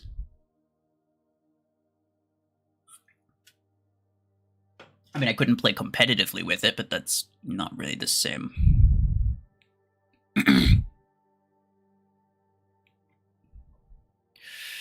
It's okay to skip Orion for free-to-play? It's acceptable to skip anything if it's not going to help. I would recommend not skipping Stormrack 10, Revoker 10, Stormrack 6, or Revoker 6. Those all cost credits, though, so it doesn't matter. And most people already got them because they only cost credits. But apart from those, I don't think that there's anything that's like, oh, you have to get this. There's some things that I highly recommend, but like if you're already past it, like some people are like, I'm in tier 6, should I get Panther or Aegis? It's like, it's too late for Aegis. I highly recommend Aegis. In fact, this is like the main mech that you're gonna get until you get Orion, maybe, or until you get Surge or Eclipse. This is gonna be your main mech. It's so good. But if you're past it, then just, you know, cut your losses, honestly. Like, you could get Panther and it'll serve a pretty similar purpose. It's, in my opinion, maybe not as good, but you can do similar stuff with it. Less survivability, more firepower. But yeah, like, even though Aegis is really good, like, if you're past it, don't bother. You know, it's acceptable to skip anything. Because your main goal is Surge and Eclipse. Is it possible to get Vox from the event by collecting all the tokens? Yes, I think so.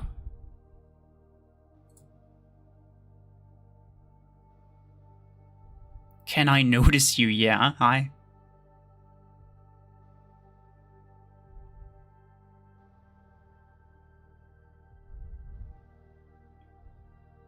I'm not adding anybody to my friends list, sorry. Because my list is full right now. I'm gonna remove people at some point, but not right now.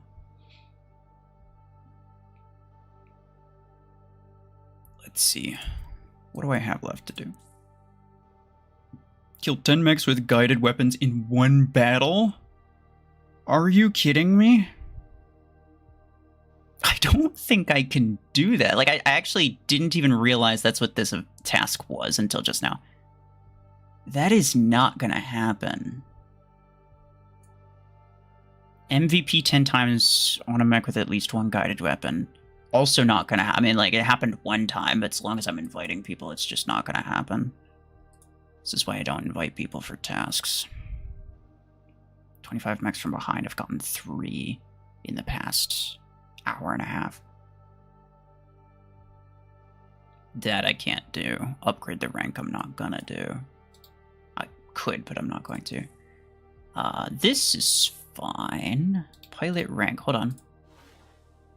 Okay, now you're almost to level 7. I can almost upgrade your rank.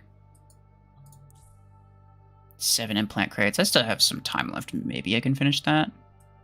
Actually, yeah, I should be able to. If I get 1 in per day, then it should be fine. That should be fine. This should be fine. This should be fine. So I'll be able to get all those. That's no big deal. And then this is just like a bunch of support mech stuff. Damage with support mechs. Oh, we need 1 battle. Okay.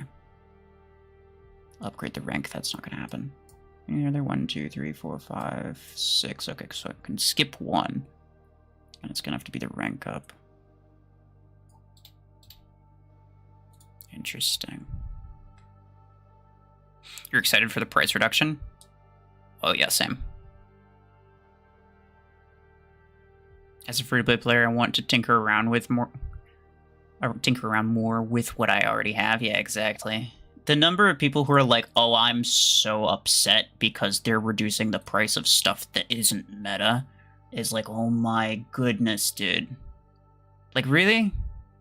You're actually, like, people are actually going to see that as a bad thing. Seriously?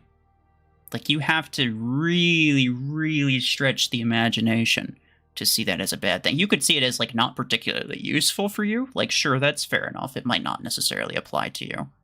But, like, at least it's good. It's a good thing to happen. It's a thing that should happen. Like, if you want the game to be better, then they're going to need to reduce the prices of everything. And, you know, even if they're just going to reduce the prices of lower tier stuff, at least it's better for lower tier players. You did all the tasks using Zephyr with Disk Launcher? I don't have Disk Launcher, so I would use Disk Launcher if I had it. It's probably a lot better than Helix Rag. It's a good thing, okay? Yeah, that's what I'm saying. I don't know. I think some people just like to find a reason to complain about everything that Plarium does. Because they just refuse to believe that anything could possibly be a good thing. Let's play some tournament.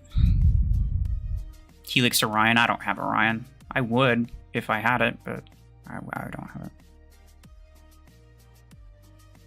They don't need to reduce the price of meta items? I think they do. Just balance it because Revoker is cool and all, but everyone using it would be a pain in the ass. I mean, okay, I think that if something is meta, then everyone should have access to it and not just the people who spend. I think a little bit differently than that. Like, if there is, like, yes, it does suck. I hate the fact that some things are so stupidly OP. But if it's gonna be OP, I think everyone should have it. Or at least be able to have it. Because otherwise, it's, like, that's the definition of a pay-to-win game. Red, what are you doing? I'm gonna invite somebody else. When will I do a Hangar review stream? Probably not for a while.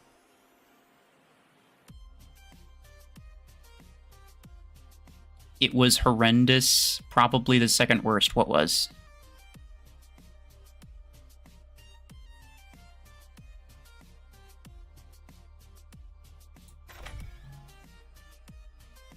You're gonna upgrade your Guardian after the price change? Depending on how using MD. Depending on how much cheaper stuff is, I may or may not be ranking up all of my rare stuff. Buying Stalker Ag. I don't have Stalker on this account yet. But I might buy some lower rank stuff, upgrade some stuff. It'll be nice to use it, and I would be more than happy to use it, but it depends on how much cheaper it is, because it could only be like 10% cheaper or something like that, which is like, it's still expensive.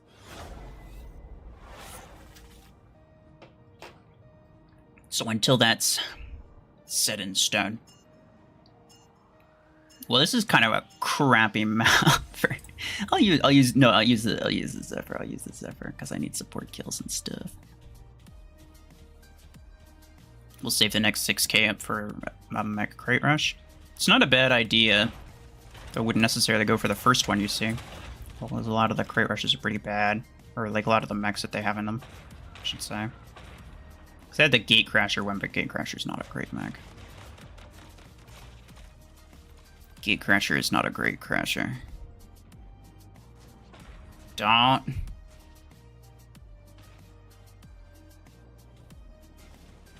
He can't see me. I am hidden. I'm running.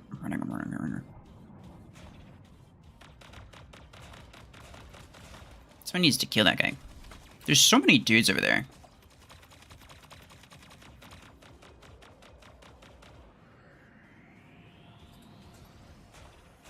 That poor soul.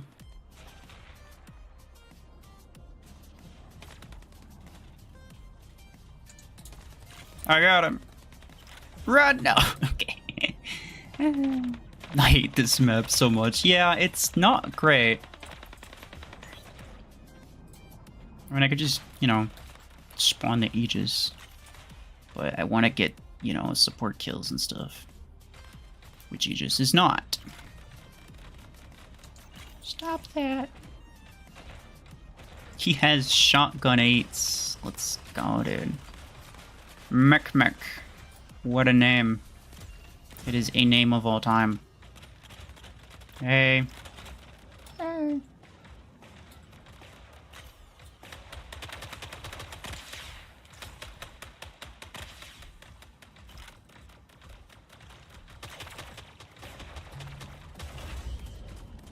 Wait, they changed the... Since when did the graphics look like that? I have not played 5v5 in so long. But since when did the graphics look like that? That looks kind of bad, I ain't gonna lie.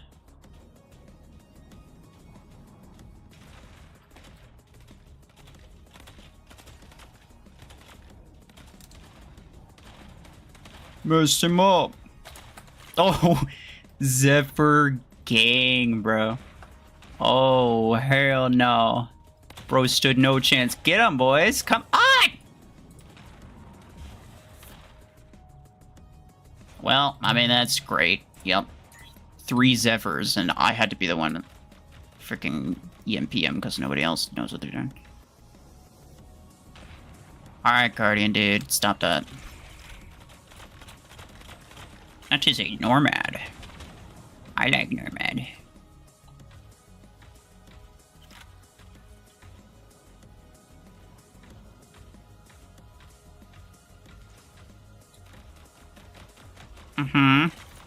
He's probably dead.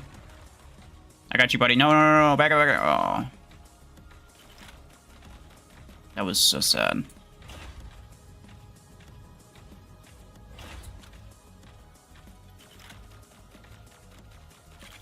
You're not gonna radius me with quantum gun, bro. I don't know what you're doing. Oh, is he gonna back up and kill them both? He is. What a trooper. Thank you.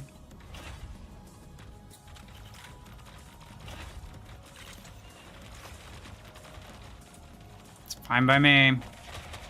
Hey. Okay. Oh, there's a Helix. Bro, what is your reload time? This guy.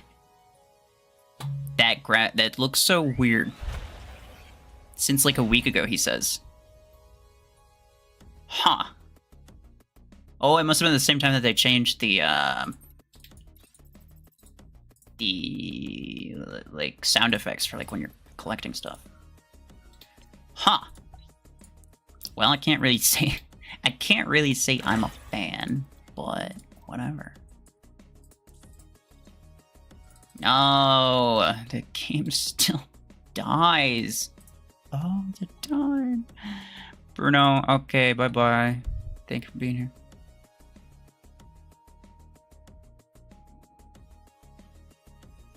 You upgraded Guardian.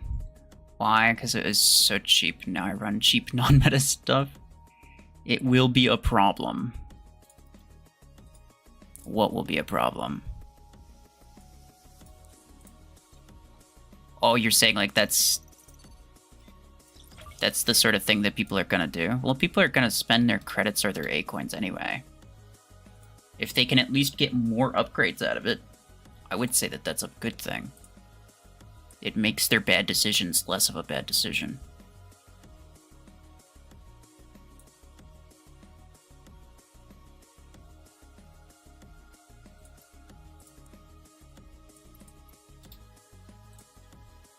Alright, hold on.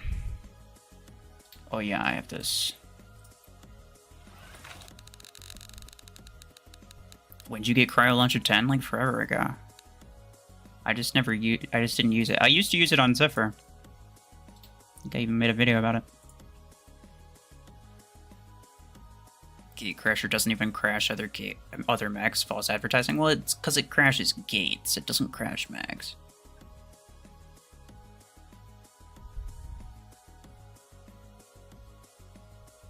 You keep facing Surge and Eclipse in tournaments, yeah. I mean, so do I. You just gotta learn to kill them. I mean, like, pod gun's gonna be one of the best weapons for you. I know people don't like to see it. People are like, some guy commented, he was like, there's no way that pod gun's better than Stormrack and Revoker. And I'm like, at my SP, it kind of is. It kind of is, because what are you gonna do against a Revoker Surge? Are you gonna go up in their face with your own Revokers? I don't think so, because they're gonna EMP you, and they're gonna beat the crap out of you. Same thing with a Nomad, same thing with an Eclipse. They're going to be stronger than you. Like, what are you going to do? Even if you had Revokers, what are you going to do? And, you know, you could kill them with Stormrack from a distance, but you could also kill them with Podgun from a distance. Podgun at least has better reload time. Stormrack is better than Podgun at my... would be better than Podgun at my SP if I had the Legendary Reload implant, but I don't, and I think most people at my SP don't. Are you going to rank up Aegis? I might not rank up anything on this account, to be honest. Well, maybe rank up rare stuff, but I don't think I'll get anything to like rank 5 or rank 6. Like, I don't specifically note it. Like, I don't specifically have any intention of like ranking up or maxing out any of the stuff that I have, because again, there's like this is like my low SP account, so I can try some stuff. Like, for example, people think Viper 8 is really good in like earlier mid game. I wouldn't know. Like, I could use it on my late game account, and I could tell you, oh no, Viper's not good on late game account. But you know, unless I actually had an account at this SP to get Viper 8 and try it for myself, I wouldn't really know. So if I keep progressing with this account, then that basically defeats, like, I couldn't do that anymore, because all my stuff would be higher rank, and it wouldn't really be an accurate representation again. But that's not to say I'm gonna stop. That's not to say that like my free-to-play account videos are gonna stop. It just means that I'm going to be focusing more on like trying different builds, and less on, you know, grinding for the sake of grinding and for the sake of progression.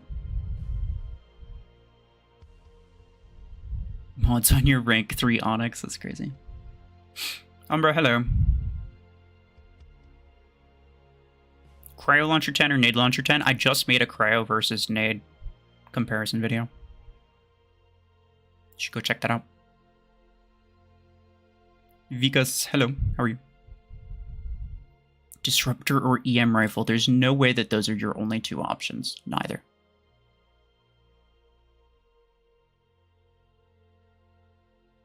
You kind of want to get Vox, and MD isn't doing much. Yeah, I mean, I would get... It's easier if you just ask in the YouTube chat, right? If you can, but you're probably on mobile, so I guess it's probably easier. But anyway, yeah, if you want Vox and you want to finish the support thing, you might want to get Zephyr.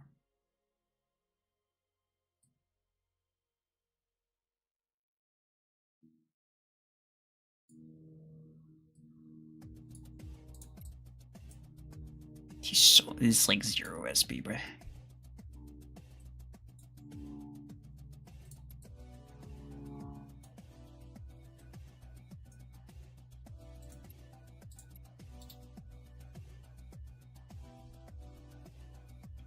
I need you to do bad in tournaments so I can beat you. Oh, are we in the same bracket? I probably won't continue playing tournament after this, like after the stream's done, so you can just keep playing after that. Oh.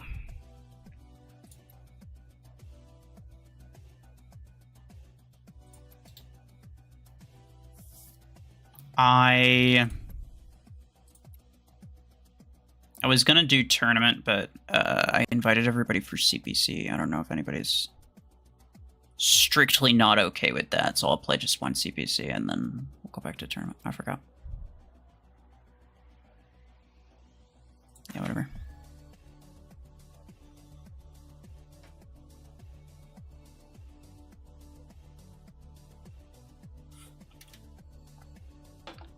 What you use on Stalker.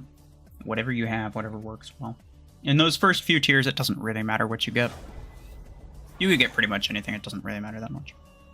Some things work better than others, but like you're not going to be in those tiers for very long.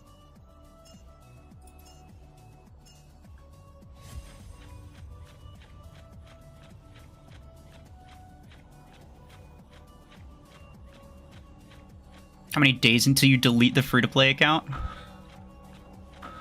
Exactly 17 and a half.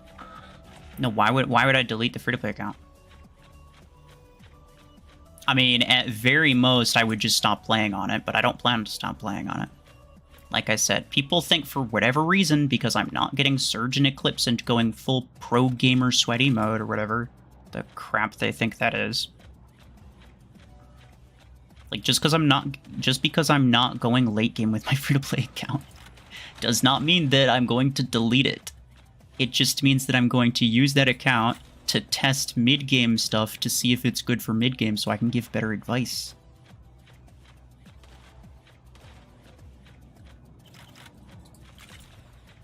Oh, that was kind of a waste. Oh, that was all fully a waste. That is so unfortunate.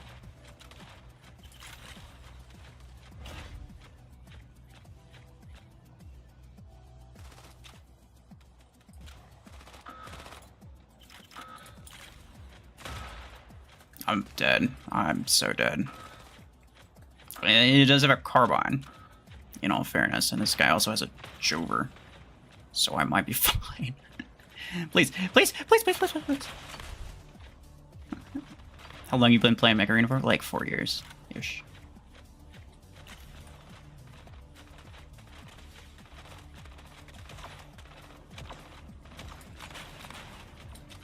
Oh, nice, I got him.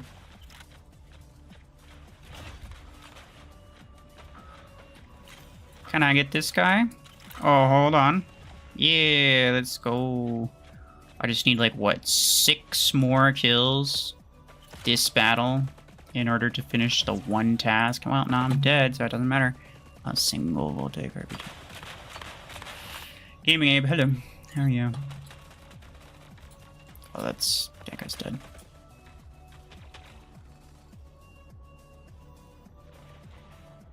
My favorite is when you said in your stream, I want you all to know I don't enjoy this game, I just do it for you guys. I never said that. Stop lying.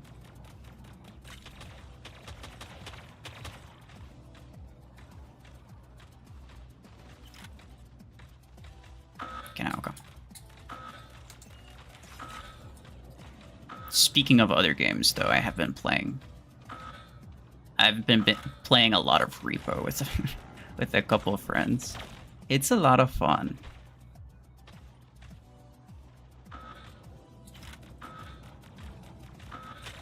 I had like a 7-hour session, like that went basically overnight.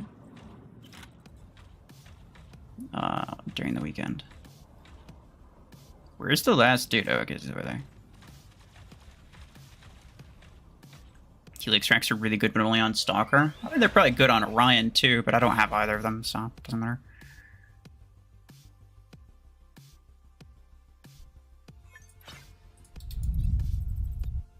Why do you have Redeemer on free-to-play account? Because I just got it to see if it was any good.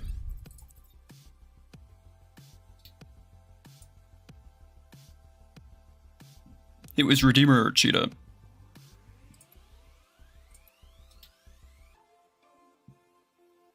Man. The game keeps bugging out, bro. I hate this. Do you think free-to-play should spend the pilot tokens or let them expire into credits? I don't think it would give you very many credits. I have no idea how many credits it's going to give, and I have no way of knowing. But I don't think it's going to give that many. I mean, like, we can check. Hold on. 30, 25, 15. That's 40, 70 right there.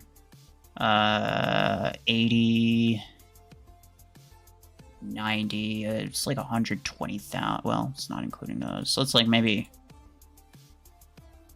150,000 credits at most. My guess is you'd probably get less than 150,000 credits from all of the token compensation, to be completely honest. Like, you could probably get more. Like, even if your goal was just to get credits, you'd probably get more credits just by spinning it. It's just a guess, though. I have no way of knowing. Do you know some promo codes for old players? None that you haven't already heard of.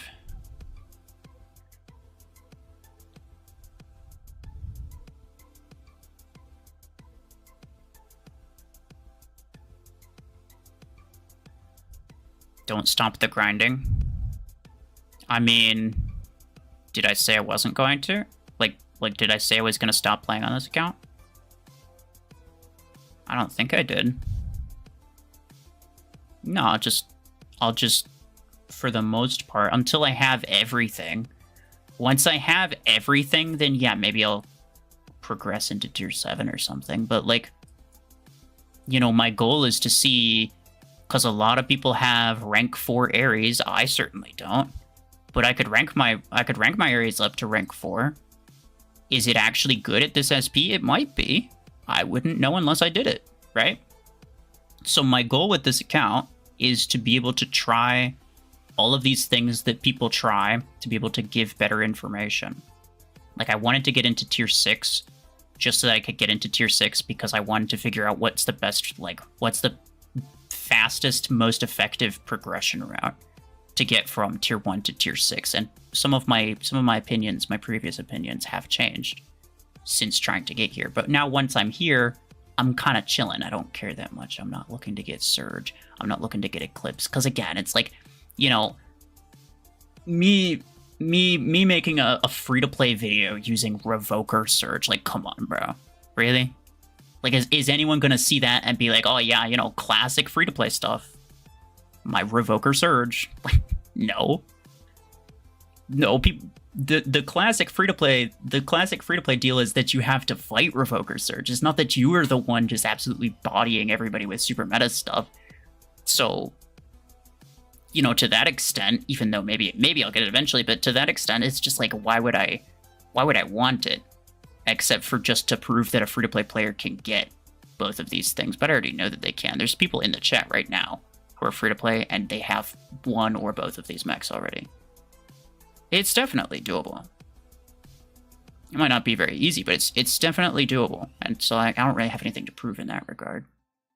But I don't think it's very helpful, you know, like if I'm saying like, okay, let's say you're a free-to-play player and I'm trying to give free-to-play player advice, and I'm like, okay, well, you know, step 1, just spawn with your Revoker Surge here. Like, it's so impractical. It's so such impractical advice. Nobody cares about somebody who's just like, oh yeah, you know, just use this meta thing. It's not practical.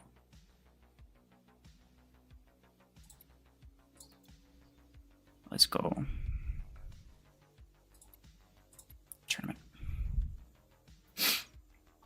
Revoker Chungus. I will probably get Brick House before I get Surge and Eclipse, yes. Because I know a lot of people do have Brick House too. And like I said, will I get Brick House or will I get Surge and Eclipse eventually? Yeah, probably. But I'm gonna try to get all of the other stuff first.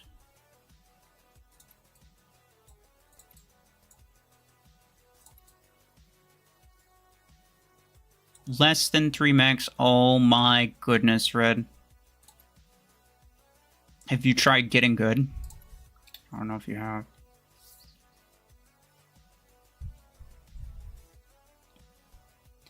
You're an old Mech Arena player. It's boring. Yeah, if you don't like it, then you should probably stop. It's not for everybody. Why is Mimicker bad? Just because it's not specifically good for anything. Like, it's okay at everything, but that also means it's not, like, specifically good at anything.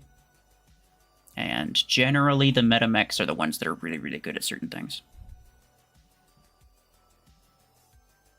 You have rank 3 Surgeon Nomad. Which should you rank up first? I would go with Surge. Nomad's less important.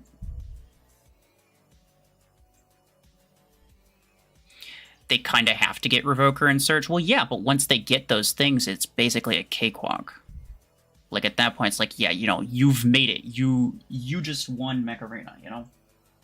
Like, the ultimate goal of every player is to get Revoker, Eclipse, and Surge. After that, it's basically just, like, do whatever you want, essentially. Those 2 mechs will carry you fully every match, every time. And if you lose, it's skill issue.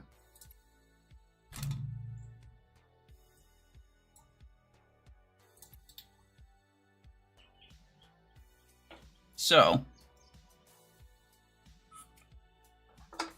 the hardest part of the game that people need the most advice in, is not what to do after they have Surge and Eclipse. It's what to do to get there quicker and what to get before they get those things. Because once, like I said, once they get those things, it doesn't matter. You can do whatever you want. You play both Mech Arena and Roblox? Okay, fair enough. I don't. Invite you, Galaxy Heals. You're a little too strong for me, sorry.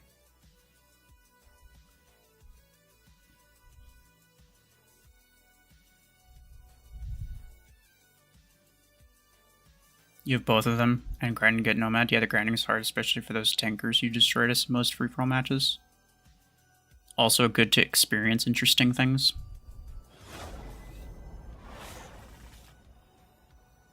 Is that one dude who stayed in team with a bunch of bots? Or it's just the matchmaking deciding that this guy's had enough? I've had that a few times. Oh, really? It gave us an extra guy, even though there's one player on the other team? That's crazy. Thank you.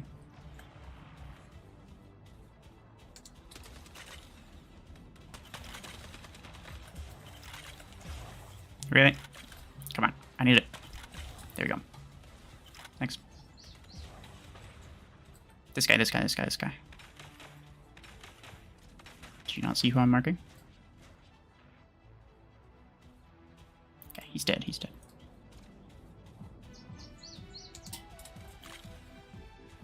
I mean, he just kind of, it doesn't really matter. Because, like, clearly he's not going to kill me. It's just a matter of whether or not he's going to be an annoying piece of crap with his dome.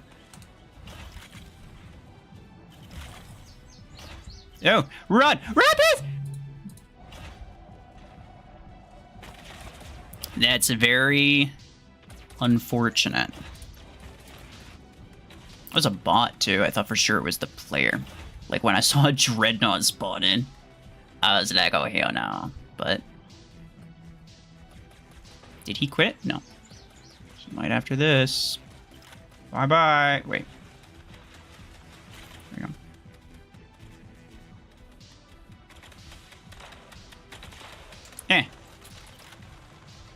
I got you. Oh, I am tanking that turret like a champion. Please.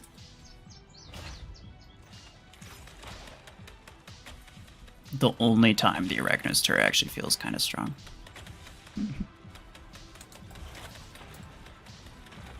Ah! Well, he had Ember Gun, so I guess that makes sense. Friendly Aegis domes block your effects too, don't they? Yes, they do. I don't like this new visual thing. Looks kind of lame. Like, why did they downgrade their graphics?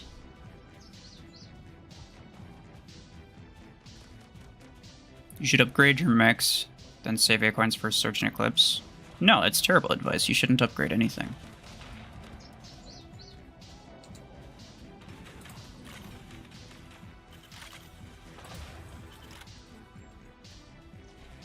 Oh, do you have a Dreadnought? Yeah, you do. Very cool. Did the player quit? I wouldn't be surprised. The game kind of did him dirty.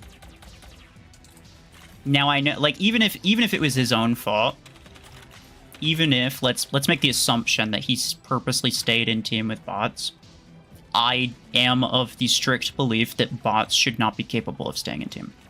Period. I think it's stupid. I think they shouldn't be able to.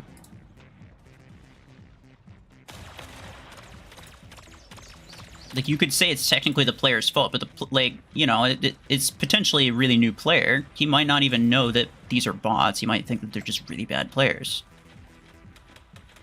And it's not like the game tells you that they're bots. They just let you figure that out by yourself. That was a waste. I don't even know why I'm in this build.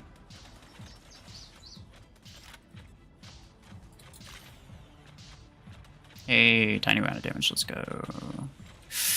You get 20,000 per token, so even if you get 50 tokens, that's still 1 million credits, and the event is giving 70 tokens total, but some need money to be spent. How do you know you get 20,000 per token?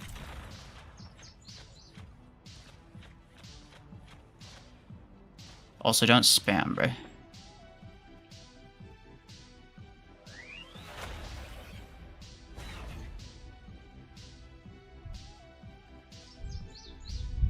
I'm always spending acorns for everything I see. Don't do that, bro. That's how you have no acorns. Oh, nice. Let's go. I did that thing.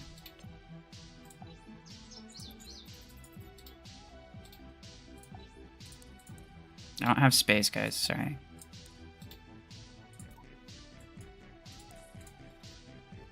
I'll deal with it later.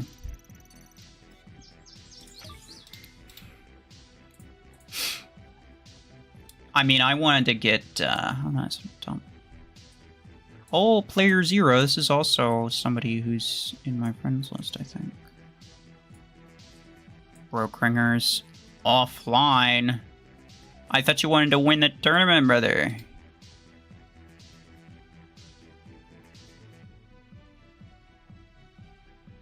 Do you know Killshot's available in the Derby instead of Arachnos? That's crazy. I didn't know that.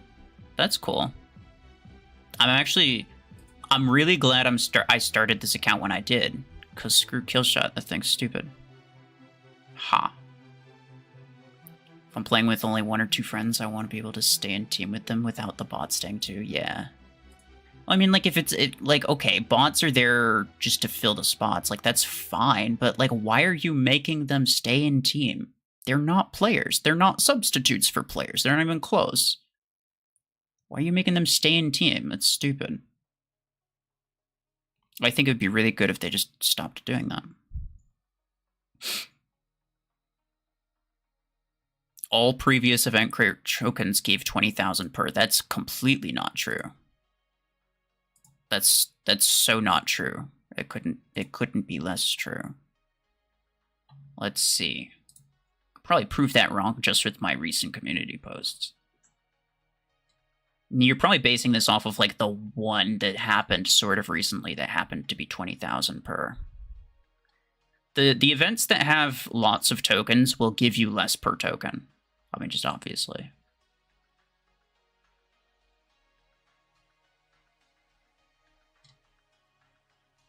Let's see.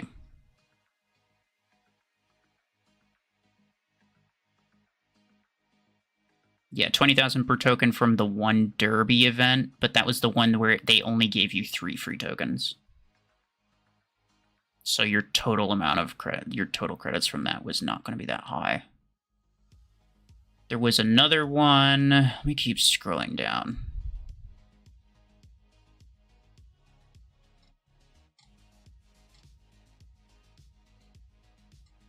Let's see. It's a lot of posts about a lot of stuff. I don't...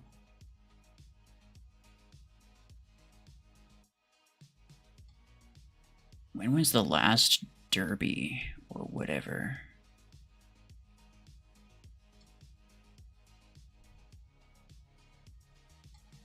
When was the... Like, before the last time, when was the last one that they gave free tokens for? And did I make a post about what the compensation was? Oh, hold on.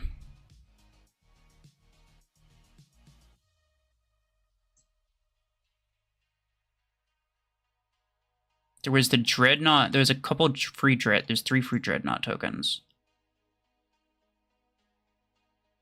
What?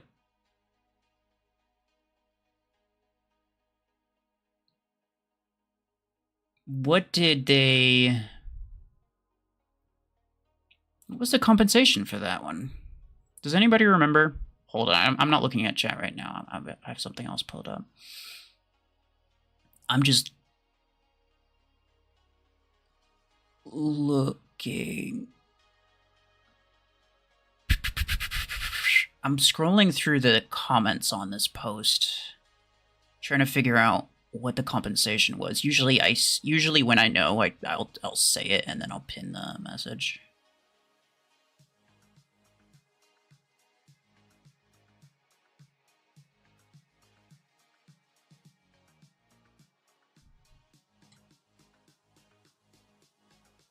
Didn't spin and got 30k credits, says this guy. Okay, so he got 10,000 per token for that event. And that event had 1, 2, I think 30 total prizes. So there you go. There's a discrepancy right there. So it's not true that you get 20k for every event. I was about to say, like, it doesn't sound right. Unless someone spent... Okay, technically there is a way to know, and that's if somebody spent money getting all of the tokens, and then they got a free token for an event that they already completed, then it would just automatically compensate them. But I don't think anyone's going to do that, because that costs a lot. When you say less per token, how much do you estimate? Tokens cost... Like, okay. Token compensation is anywhere between, like, 1,000 and 20,000 credits. It could be almost anything. I've seen 1,000. I've seen 2,000, I've seen 10,000, I've seen 20,000.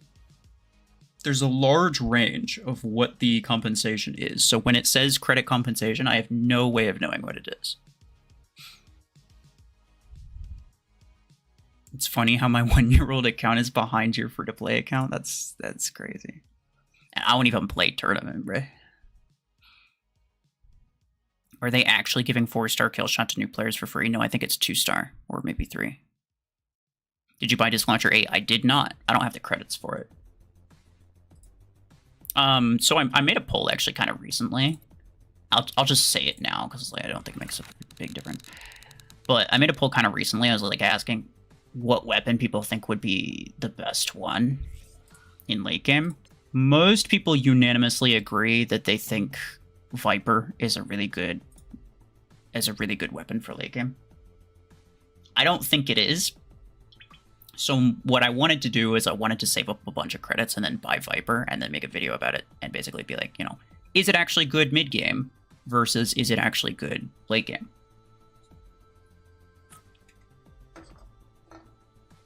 A lot of people swear by Viper in mid-game. I don't think it's that good, but I haven't tried it, to be fair. I wanted to get to tier 6 quicker. Let me open that. Man, I still don't have... I still only have 1 blueprint for Stormwreck 10. I wanted to be able to duplicate this, but I might just hold off on that anyway. The only reason I'd want to use 2 of them is to put 2 of them on like Panther. It would be great if you did get 20,000 per. Yes, but that's exactly the reason that I don't think it'll happen. Like, if you would make bank by saving your credits, then you know that something's up. They're never going to compensate you with that much. Like, it's not going to be that much. That's why I'm thinking it's going to be like maybe 10,000 per. So at the end, you'd end up with like, okay, well, no, that's still 700,000 credits. I think that's too much. That sounds like too much. Like, I don't think that they give 700,000 credits for an event. 350. I think they might give like 70. I'm expecting anywhere between like 1 and 5,000 credits per token. So anywhere between like 70,000 and 350,000. 350,000 is not bad, but it's pretty close to, well, it's not that close, but it's like, you can get like half, you can get like 150-ish from the event itself. Basically, they don't want to make it financially, like, they don't want to make it financially lucrative to save your tokens. They want to encourage people to spend the tokens, but if they don't, then, you know, they don't want it to go to waste. But they would prefer people spend the tokens rather than just save them. You're planning to always keep 3,100 A coins forever until I get the legendary Stormwreck reload. That's fair. I need 6,850 to unlock Aegis then. Is this a good idea? I mean, in my opinion, your main thing that you're working toward is like Surge and Eclipse. And for both of those, you need Revoker. Stormwreck is less of a concern. Stormwreck is really good for sure. But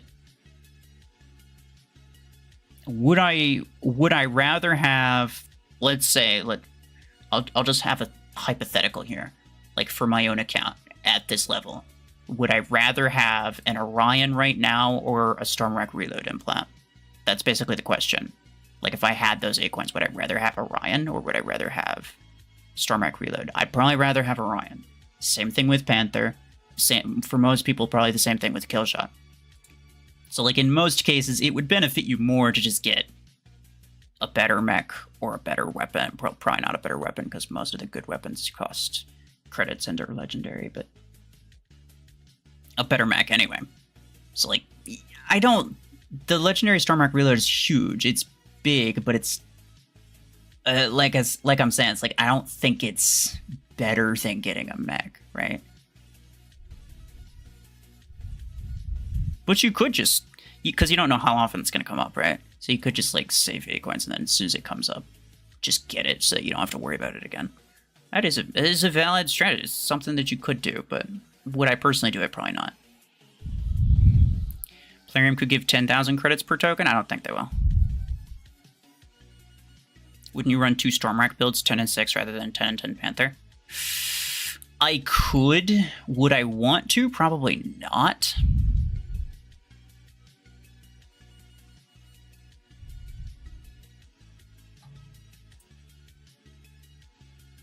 I mean, I wouldn't rank it up until I had better mechs anyway.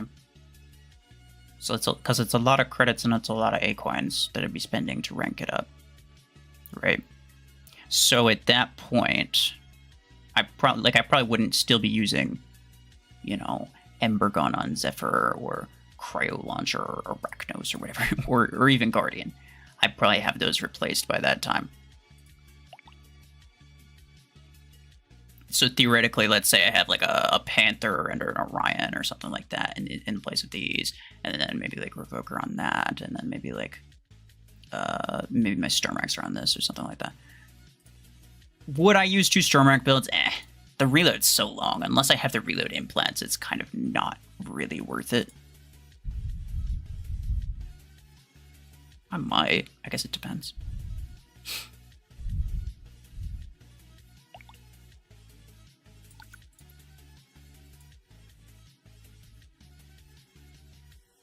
But mostly my goal with a lot of this is just to, like, figure out what builds are actually good at this stage of the game. And to determine, you know, for when people ask me, to be able to know which ones are actually, like, worth going for.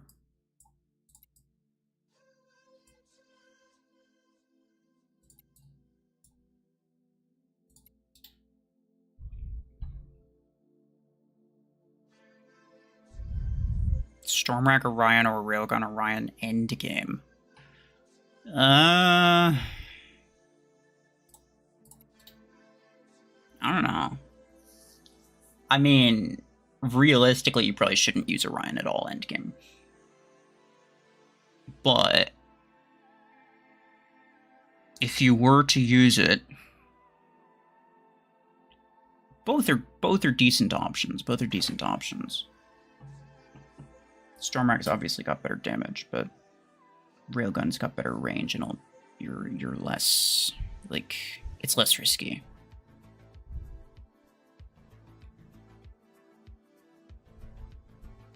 Revokers should have a projectile movement implant. The DPS would skyrocket. Why would you want Revoker's DPS to be even higher?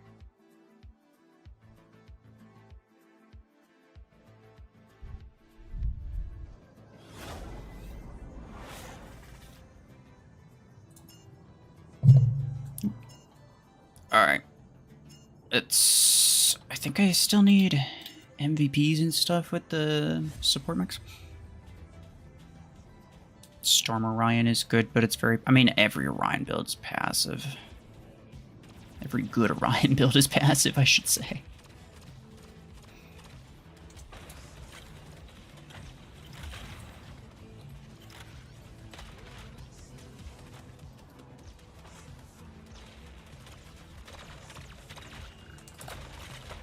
Ow. Ow. I'd say Railgun Orion's more passive, though, because, like, you know, you can actually stay in the back and do good work with it, but Stormrack isn't very accurate from a distance, so...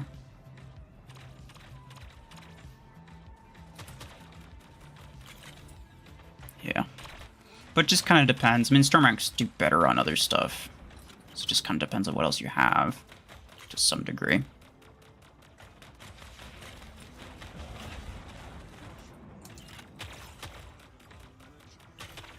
Hello. Burger.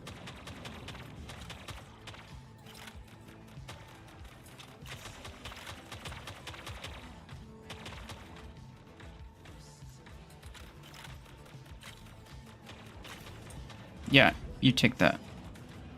Wow, okay. They killed each other, okay. I'm not gonna be able to kill that dude, just I don't think.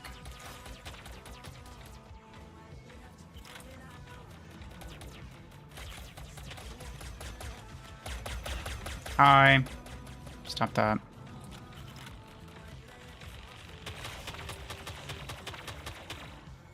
Really? Why is it actually kind of doing good?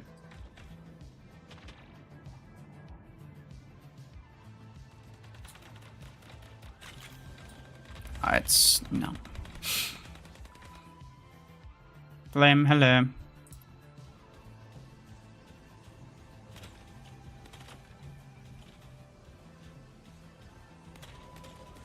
You have a Revoker no matter, bro. I see it. But it's not that big of a deal.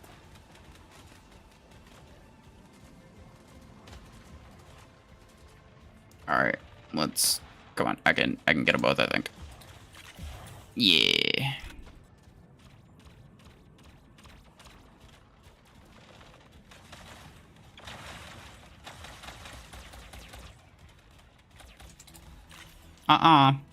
Don't do that.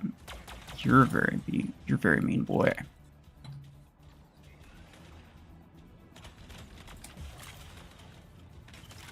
Oh. Oh, this guy's right here. I'm probably gonna die. Bye-bye.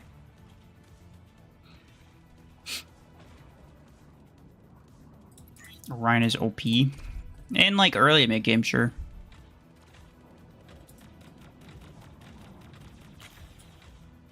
Late game, not so much. Just because there's so many mechs that can avoid it.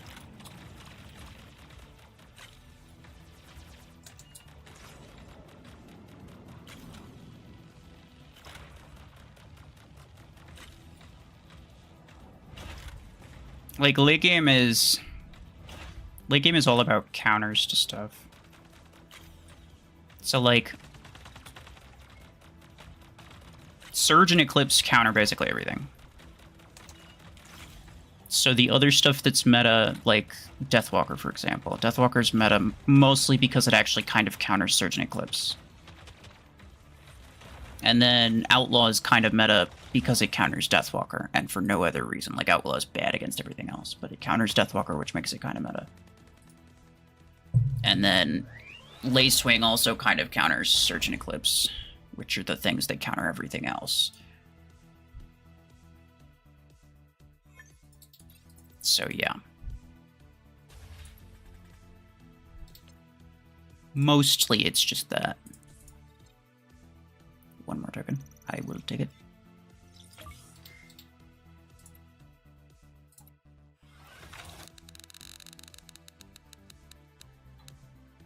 So, I mean, credits is better than blueprints, I guess.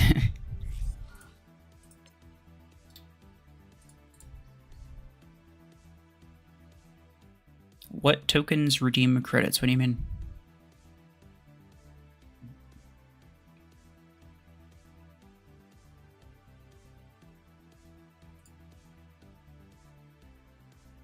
If... Can Aegis Dome block a Surge EMP? Yeah. In fact, a really good way of using Aegis, the reason that I used to say that Panther is better than Aegis, but I actually think Aegis is better than Panther, and the main reason is because if you stand in a specific way, if you stand right next to the wall of your shield and a Surge dashes you, then you'll be on one side, they'll be on the other side, and they won't be able to EMP you. And then at that point, it's a battle of DPS and HP.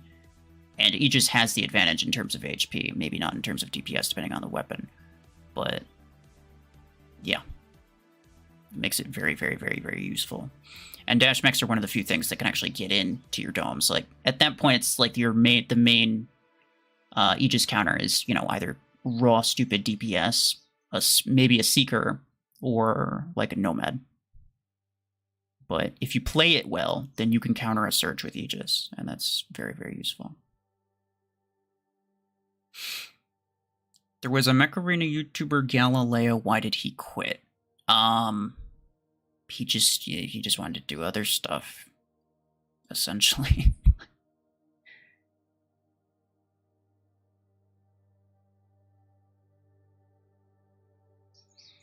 Should Deathwalker also enter the counter circle of Nomad, Surge, and Eclipse? I mean, I just said that endgame is basically a circle of counters. It's all about counters. In terms of the Nomad, Surge, Eclipse thing, that's just those three very popular scouts. They all, you know, they're all similar in one way. So throwing Deathwalker in there just for the sake of having it in there is kind of pointless.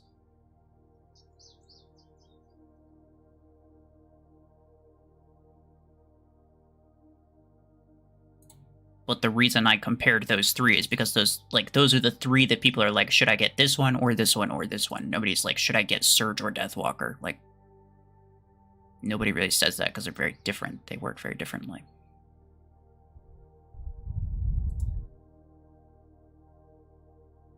You watched the Surge and Eclipse video in Mech Arena, you sub and like. Very much appreciate it. Hope it was useful. Is it worth using tokens for Vox, or should you just cash them? I don't know, honestly. If you don't want the pilot, like if you don't want a guided pilot, then you could just cash them. Myself, personally, on this account, I'm going to try to get it, because I think it'd be useful, but I have no idea what the compensation is going to be. Whether or not it's useful to cash it is fully dependent on what the compensation is, and I just don't know what it is. Deathwalker's basically better Nomad endgame. Yeah, well, only because of, like, how you use Nomad. Nomad, in endgame anyway, is basically just, like, a throwaway thing. It doesn't counter anything except for maybe Eclipse. But then Deathwalker can do the same thing, but better. But when people ask the question, they're asking mostly between, like, those three legendary scouts, and that's why I was, you know, relating those three legendary scouts to each other, specifically. Because I didn't include Lacewing. Lacewing is also a really good counter to, honestly, all three of them. But I didn't include Lacewing in there because Lacewing just works very differently. it's a completely different mech, and so nobody's like, you know, should I get Nomad or Lacewing? Nobody says that.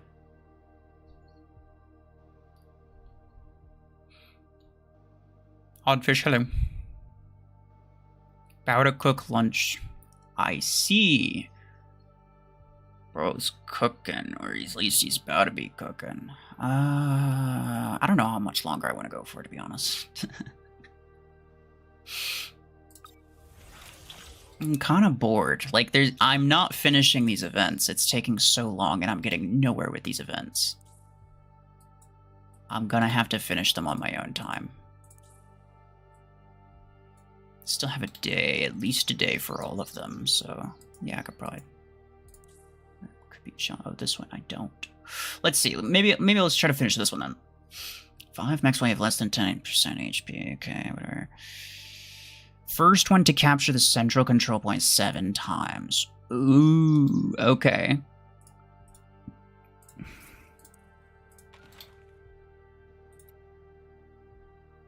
Can we, can you guys let me take center? That would be very much appreciated. Or at least wait for me to get on it before you get on it. Like, we could all take it at the same time, I don't care.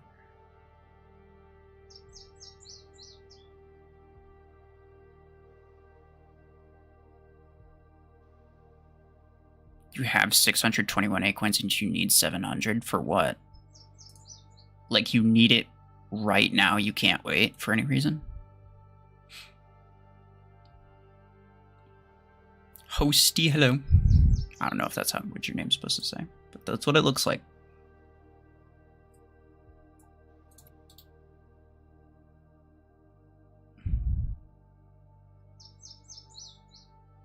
Mod recommendations for Nomad Perimeter Multilayer. Max it out. Don't get anything until your Perimeter Multilayer is maxed out. Nothing else is cost effective. What do you think about the repricing update? I think it's great. It might not necessarily help me that much, but it's a really good thing that they're...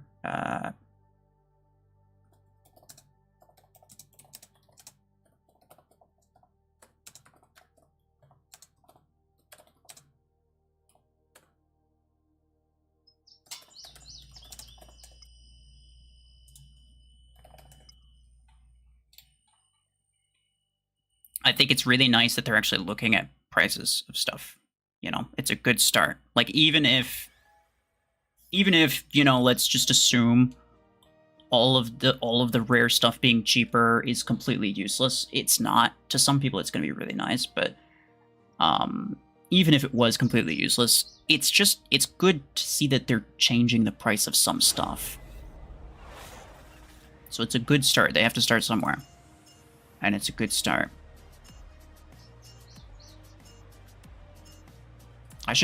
I'm gonna go Aegis just so I don't die, because I probably will die if I try to go with Redeemer, to be honest.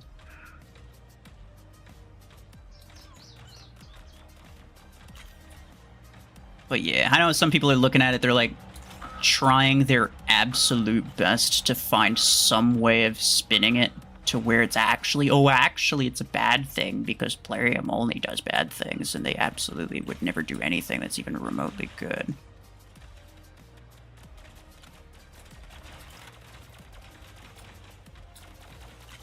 Which, like, I mean, they don't do a lot of good stuff, but like, if you can't acknowledge that something's good when they actually make it, then they're never gonna make anything good, because all the player feedback is just gonna be negative regardless, you know.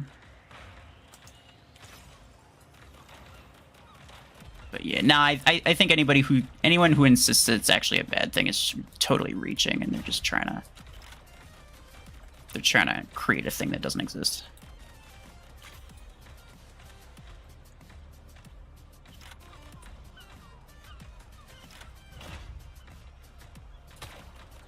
But you can have a different opinion. I don't care. Wish all maps were as intricate as the new one. Yeah. The new, it's nice. It's nice. I kind of like it. Is it my favorite map? I don't know, but it's nice. There's a lot of You know, I like the tunnels to get into center. The tunnels on the side. The tunnels around here. It's kind of like there's almost like 2 layers to the map. It's not bad. Breathing. Stop. Stop. I didn't want to fall down.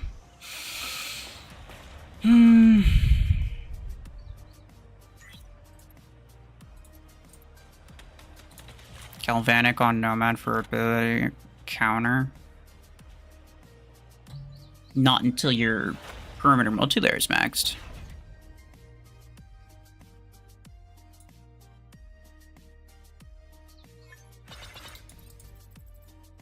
Like, you do know that, I would assume, you do know that Nomads, or any mech that gets resistance, it also affects their mod shields. So the perimeter multi-layer also gets 60% damage reduction when you're dashing.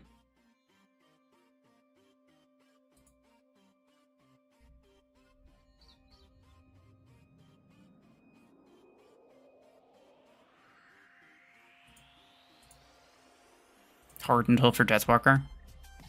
Yeah, that's like the only exception, really. And like you could go with Blockade on something like Lace Swing, but for the most part, in almost every situation, the perimeter multilayer is the most cost-effective. And I mean, even on Deathwalker, it's the most cost-effective. It's just that, you know, Deathwalker loses the shield and then it comes back, and just the way that the mech works, you get a little bit more usage out of HP than you do with the shield. But even then, a lot of people still use the shield, to be honest, and it's not that bad.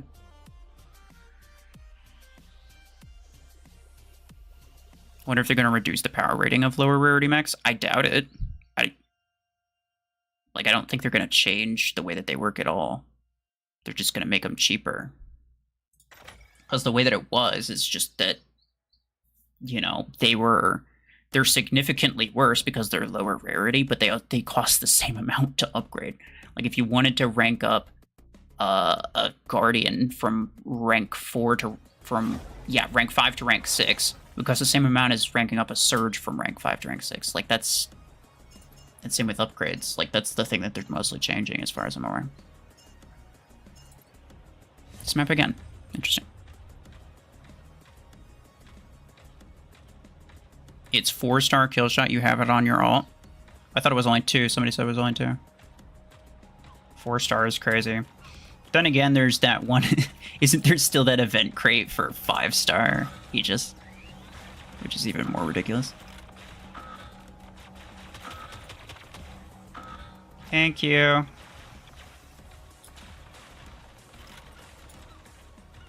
many more times do I need that, I wonder?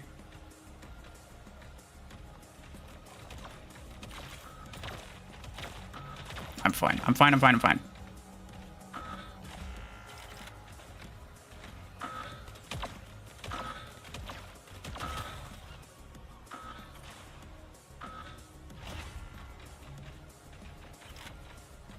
It's 4-star. Yeah. Well, I'm just basing it off of what people are telling me. So some people are telling me it's 2-star. Some people are telling me it's 4-star.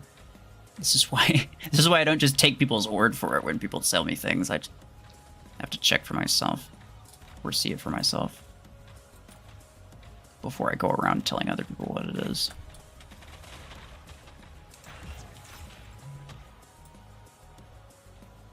Seven times total, you think? Oh, you might be right. Hold on.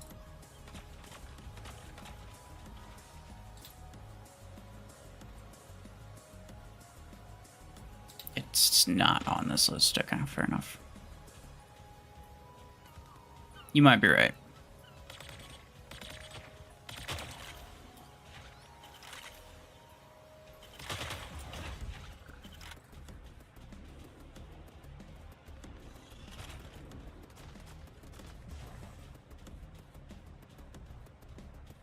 Let's see. Hey, buddy. Yeah. You love using MD. You have it rank 6, can't wait for price reduction. Oh, yeah. It's so expensive to max out stuff. So the fact that you could probably max out an uncommon mech, you could probably max that out for, you know, maybe even, you know, maybe it's a little bit too hopeful. Maybe I'm giving them too much credit, but it could potentially even be like 50% cheaper, which just save you a ton of credits. When's the updated Gear Hub guide coming? Well, first I need to know how much they're reducing prices of stuff by, and then I need to know whether or not it's worth it to actually upgrade those low tier things as opposed to buying certain other things, right? It's like I need to do some experimenting.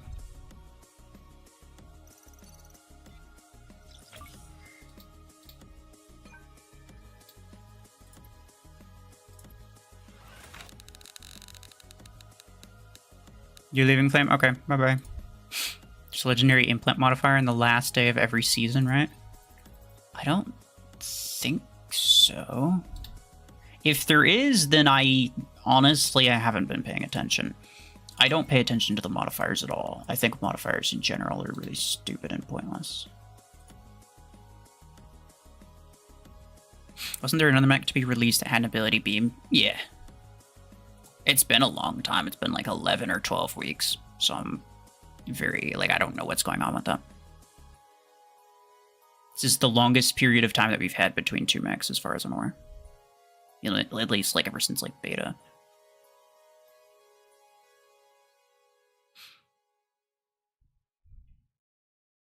Rank 4 level 7 Ares has, like, 430 power. And same level Sentinel has something like 480. So basically they're going to create a trap so players would invest into underperforming crap. They already do. No, the thing is, you see it as like a... People do this because the game is encouraging it. No, people spend resources on stuff because they have the resources. Why do you think all your stuff is level 7? All your stuff is level 7 because you had the credits and you just, like, you saw that there was an upgrade that you could do. Yeah, sure, let's go. Do it. So players will get the same thing. New players will get the same thing, except they'll actually be able to upgrade their stuff further. It'll be less destructive to their performance. They'll be able to upgrade more times with the same amount of credits. Again, it's like you just like... I don't see how people be so insistent that, like, no, there has to be some angle where it's actually a bad thing, guys. Every update's a bad thing. You just have to look at it from the right angle. I think it's pointless. And I think if you push back on things getting cheaper, like just from a general standpoint, if you push back on things getting cheaper, they're never going to make stuff cheaper. Like, guess what? There's people complaining that there's really cheap offers of legendary mechs. Like, okay, well, what do you want them to be expensive then? Like, what do you want? Like, do you want it cheap or do you not want it cheap? So people, like, things are too expensive right now. They are. Everyone can agree with that. But then as soon as they try to make it cheaper, people are complaining that it's cheap and that actually it causes problems, guys. Like, what do you want them to do? They're not gonna just hand you 100,000 A-coins and just be like, have fun. Okay, you know, good for you, have fun. They're not gonna do that. But it seems like that's the only thing that would make anybody happy. They don't want stuff to be cheaper, they just want a handout. And they only want it to apply to them. They don't want it to apply to, you know, new players. They only want it to apply to them.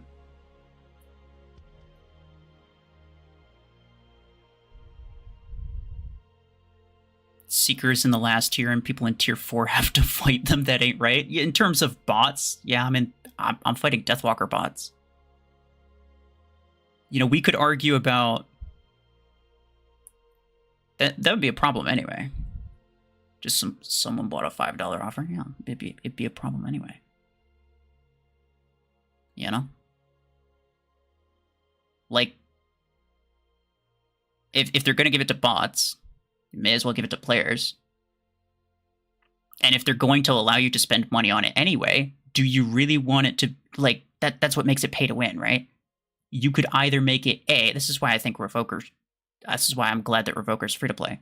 For as much as I hate it, for as much as I think it's stupid, it's a good thing that it's free to play, because it's like if there's something that's super strong, it should be available to basically anybody. It shouldn't be something that is just like, oh yeah, only people with $100 can afford this thing. I think that's dumb.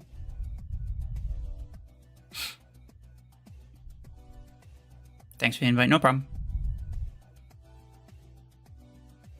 So I think, like, if there's balance issues. Like, if you want to talk about the balance issues, sure. But I think it's a different topic, personally.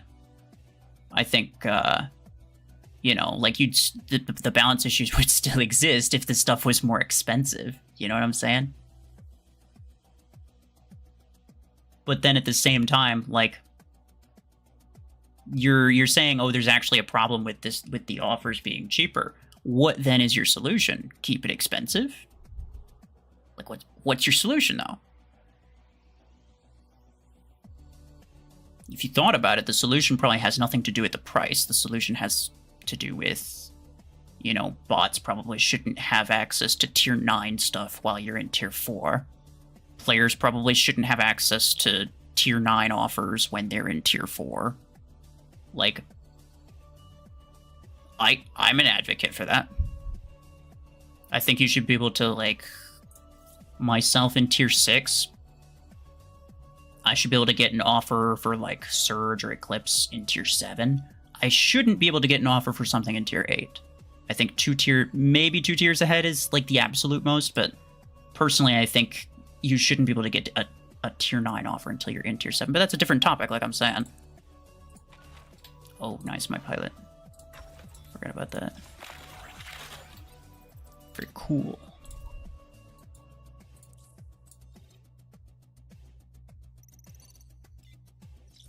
Guardian is vastly overrated. Yeah, that's very true.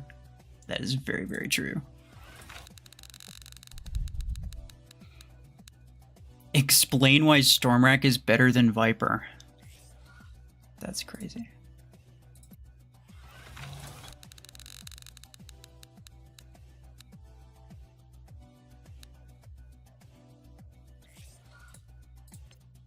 Okay. That was garbage. Oh well. But anyway, yeah, like, I think now, I'm not going to sit here and say that there isn't nuance to everything. There's nuance to everything. There is an angle. It doesn't matter what thing you're looking at. There is an angle where you could look at it and say, oh, this is actually bad because of this, that, and the other reason. There's always an angle. There are nearly infinite angles that you can look at things at any given thing from. And, you know, depending on the angle, the situation looks very different. It could look completely different depending on the angle that you're looking at it from. I think from most angles, though, things getting cheaper is a good thing. And if it doesn't get cheaper, then the game doesn't really get better. You know, like, the game really can't get better unless stuff gets cheaper. That's my opinion. Only 100,000 A coins for free? They should give everyone 200,000 A coins for free. Oh, yeah. No, but, like, yeah, there's always an angle you could look at it and be like, oh, actually. Now, if you're just playing devil's advocate, that's fair enough. But I don't know. I think people they have a tendency to focus on the negative aspect of everything just because of the way that the game is, because they insist that everything in the game has to actually be a bad thing. And so they won't, like, they don't want to believe that anything could be a good thing. I'm glad they're doing this because I'll have a reason to rank up Paragon to rank 5, but still, I mean, it depends on the price reduction, right? But, like, realistically and logically, they should, like, stuff that isn't good should be cheaper, right? Like, that realistically just should be the case. Like, shouldn't it? And, yeah. I mean, yes, from, like, a absolute endgame super sweaty standpoint, people might upgrade, people might spend more, they might buy more rare mechs than they otherwise would have if they were super expensive. But like, is that really the problem? Like, if they could have fun buying everything and upgrading everything and then still moving and still progressing faster than they otherwise would, is that not just overall a good thing? I think people want to be able to buy everything. They want to be able to upgrade everything. They don't want to have to, like, you know, skip Stalker just because it's so damn expensive and they can't afford to lose all those A coins. It's a really bad idea to buy Stalker at this point, like, at this stage of the game. Some people would do it because they just want it, you know? People like to have stuff. So it's just good to be able to have everything be more accessible so that you can get everything and you can have fun with everything, maybe even upgrade it a bit before moving on to the next stuff.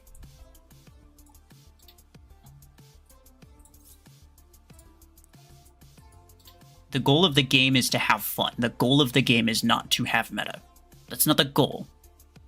Most players' goal is to get Surge and Eclipse because they want to, you know, that's like the late game whatever thing. But like, if you're playing the game strictly for the sole purpose of getting Surge and Eclipse and you're not enjoying it at all, the only reason you're playing is because you just have this, you have this need to get Surge and Eclipse. Like, stop playing the game, dude. Go touch grass.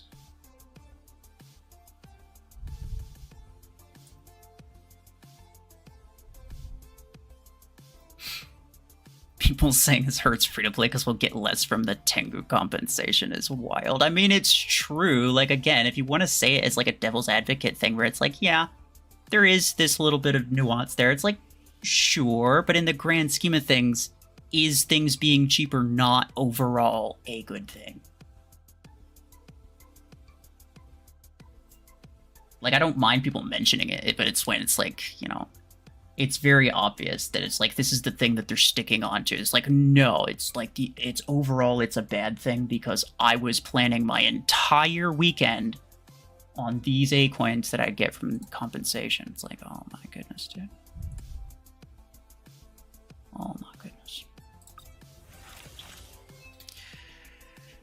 But yeah, I don't know. Some people are gonna disagree with that. Some people are gonna think that I'm ridiculous, but whatever. You know, it's just my thoughts. I think that, you know, if you disagree, maybe I think you're ridiculous. Not necessarily. Depends on what you think, but everybody's got like their own way of thinking about it, but yeah, it's just the way that I think about it. Like, I understand that there's a lot of nuance. I just don't think there's any point in hard focusing on the really bad stuff when, in my opinion, it very clearly is overall a good thing.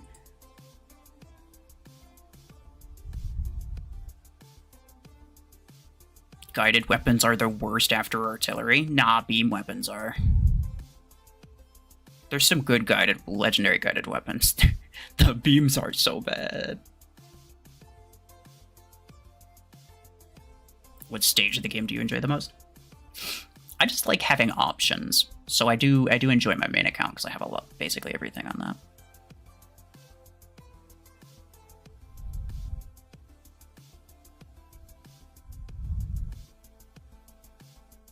You don't know how difficult it is to grind for legendary mechs, therefore it is a tough decision. What's a tough decision?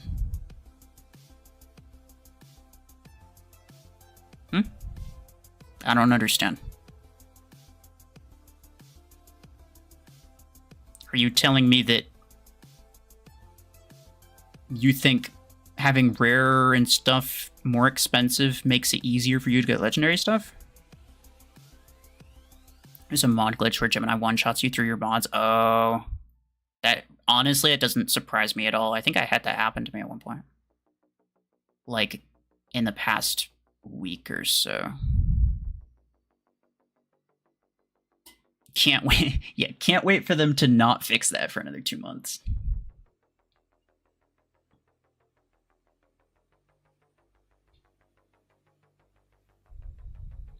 To buy Surge.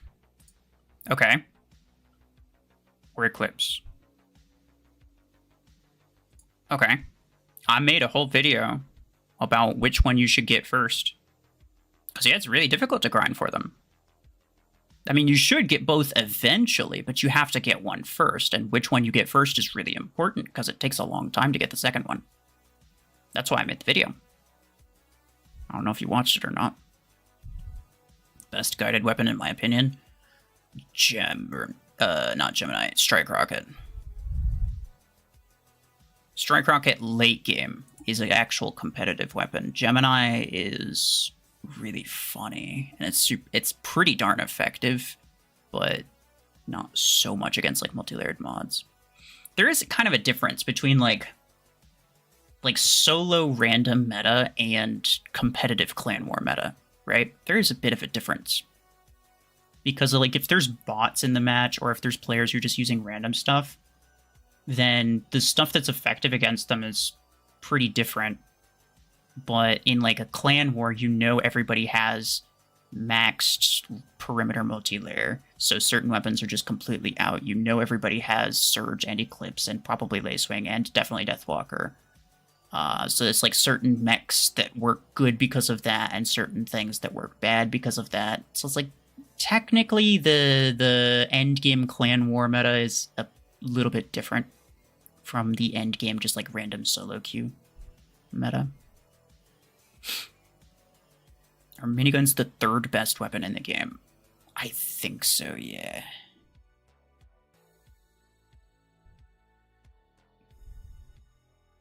Is Chungus good or fun? Well, those are two very different things. I think it's funny, but it's not good, no. Brickhouse is the worst legendary mech. Hello. Flip a coin, heads, Surge, tails, Eclipse. I mean, they're both really good, and you wouldn't necessarily regret your decision of buying one over the other, but one of them will be a better choice to get first, depending on like what you're doing.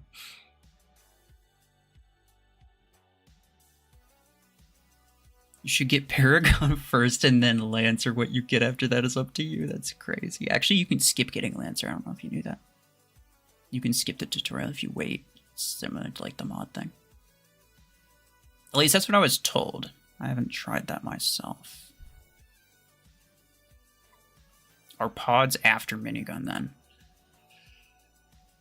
Yeah, I wouldn't necessarily say they're the fourth best, but they're like maybe fourth or fifth. Strike Rocket's up there too. Kind of depends on the map, to be honest.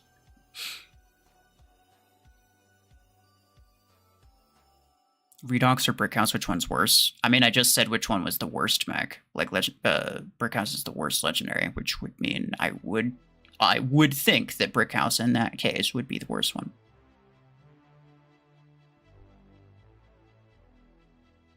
Always get Eclipse first, that we can grind free for all with it and get Surge even faster.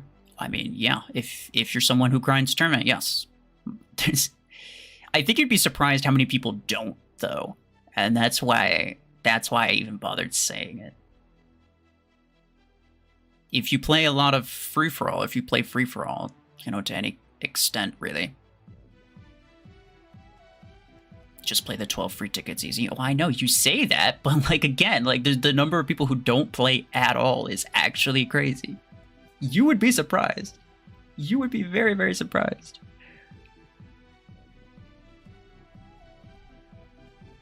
Buying legendary mechs in rank 5 better, or buying them in rank 3 and then ranking them up? Most of the time,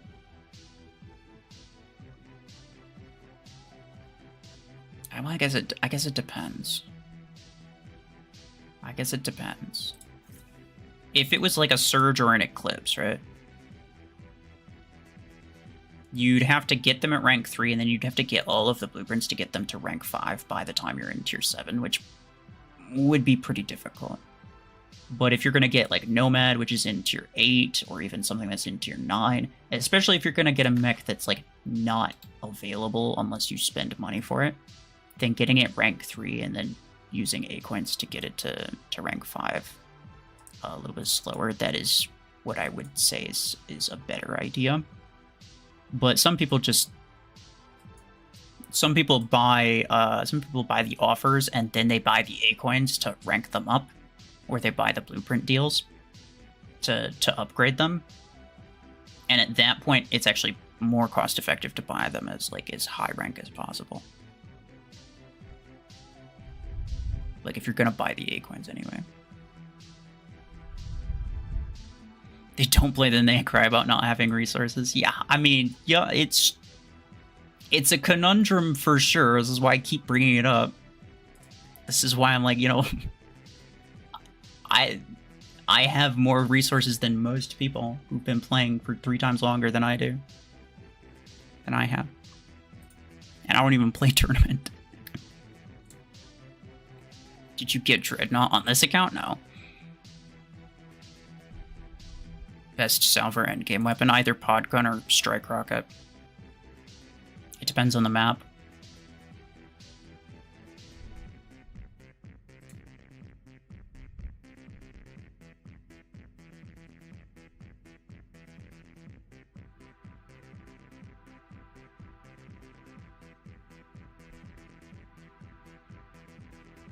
Nomad is a pain, so you need Surge, but you don't have any good stealth mech, so you need Eclipse. So in that perspective, what do you recommend I get first? I mean, I made a whole video about Surge versus Eclipse, which also included Nomad, but Surge versus Eclipse made for a better title, I felt like. So just watch that.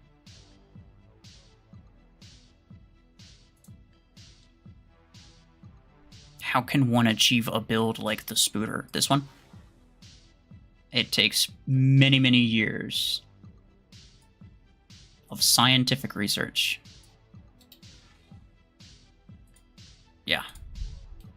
Is Seeker still meta? Some people use it, yeah. Not everybody anymore, but some people definitely do. Anyway, I think this is gonna be where I think this is gonna be where I'm gonna call it. Did I finish that thing? Nah, whatever. I'll do it later. I don't care. It is 7 times. Yeah, it's annoying. I also have to kill 5 while I have less than 10%. Whatever. I'll do it later, or maybe I'll forget about it. I don't know. It's 3 tokens. That would kind of suck if I missed it. Whatever. Some of these tasks are kind of crap, and also the pilot is maybe like not the best pilot to get anyway. It's only guided. So even if I don't get the pilot, it's probably not a big deal. But I do want like the credits and stuff that are in the event. So, very cool. Ray, hello. I'm about to end, to be honest.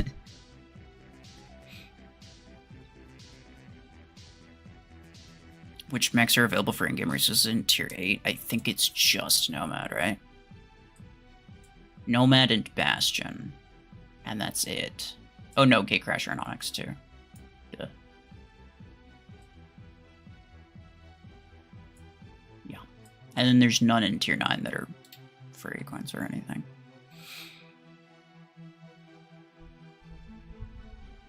Most sources haven't been updated in like 5 years. Oh yeah, if you just look online, you're not going to find anything good. But if you look in my stream description, there's a link labeled Master Database.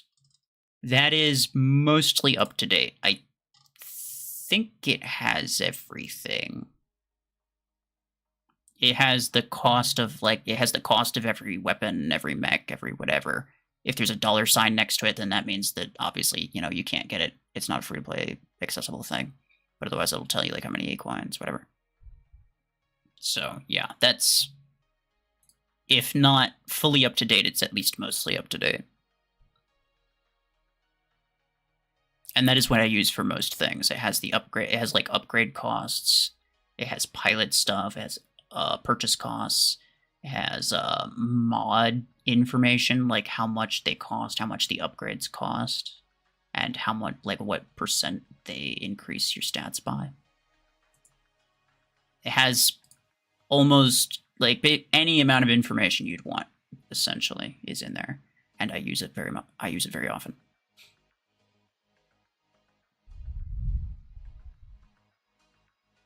Best Vortex build endgame, probably Stormrack. Best Vortex build endgame is to not use Vortex. That is true, that's true. People, like a lot of questions that I get I really do feel like a lot of the questions that I get are like people giving me an ultimatum that really doesn't exist, you know? They're like, which one should I get, this or this? The correct answer is to not get either, but they, like, for whatever reason, they're just like, okay, well, I might get one of these two, so I'll just see which one's better. So, basically anybody that they ask, because they're giving them a direct, ultimate question, very direct question, someone's going to give them an answer of like, okay, this one's better, or this one's better, but it's like, the best advice they could get in most cases is to not get either one. So that's why sometimes it takes me a solid, 5 minutes to explain why one is, potentially, why neither of them are worth it, or whatever. I watched it, Surge versus Eclipse, but you didn't bring up this fact, so I'm asking, because Gemini is the bane of my existence. I didn't bring up what fact? The fact that Eclipse has a longer stealth duration?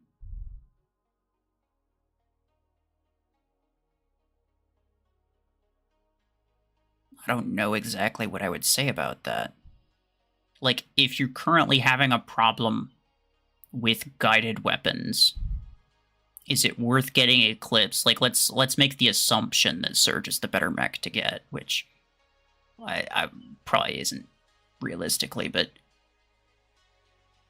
under the assumption that Surge is the better mech to get, should you base your purchase decision based on what the bots are currently using against you?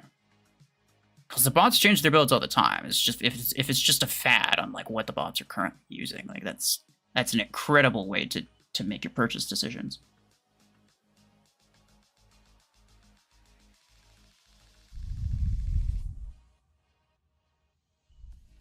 Eclipse just a sheep shadow knockoff, Shadow the Mech of Champions.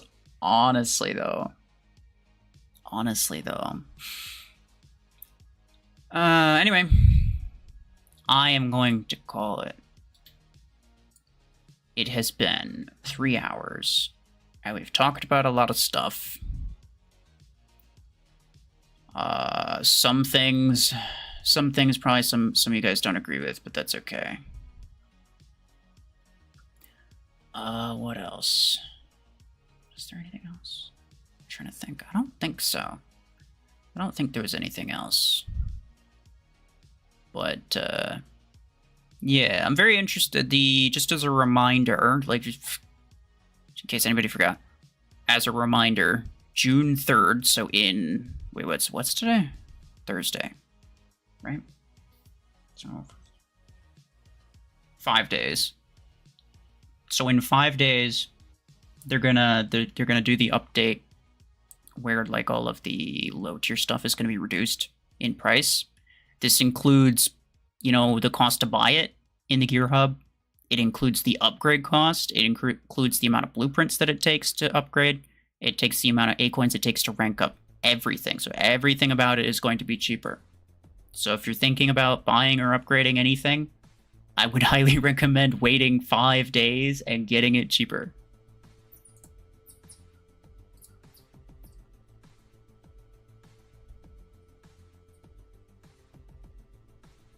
You see, I'm sick of all the repeating questions. Wonder how I deal with mental burnout. Honestly, it's not that bad, because a lot of questions, if I'm sitting here and I'm just answering, this is usually just what I do at the end of streams, is I just kind of I pay more attention to chat. Nothing happens on my on my screen really. I'm just reading chat, just kind of answering some last minute questions, seeing what's going on. But I kind of enjoy doing that to some degree. But if anybody's asking some ridiculous question, for the most part, during this stream, for the most part, I could just ignore them, and then someone in the chat might answer them. Or if I already have a video, somebody was asking about nade launcher versus cryo launcher, I made a video about that. Cool. Someone's asking about Surge versus Eclipse, I made a video about that. Cool. Ideally for me, the best way for me to deal with questions, very, very repeating questions, the best way for me to deal with that as a creator would be to make a video about it. And I haven't made a whole lot of videos about some of those, which is kind of my own fault. But yeah, it's not a big deal. But yeah, especially lately, There's been quite a few people tuning into the streams, which I very much appreciate. And makes it easier for me because again, I could just ignore the questions that I think just kind of aren't really worth my time.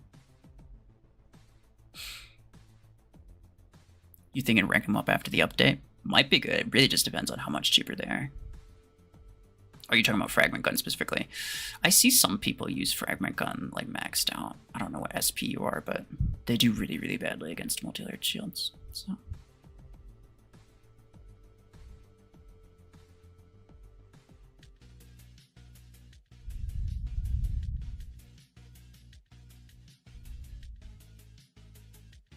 If what happens, can I play with a 4200 SP?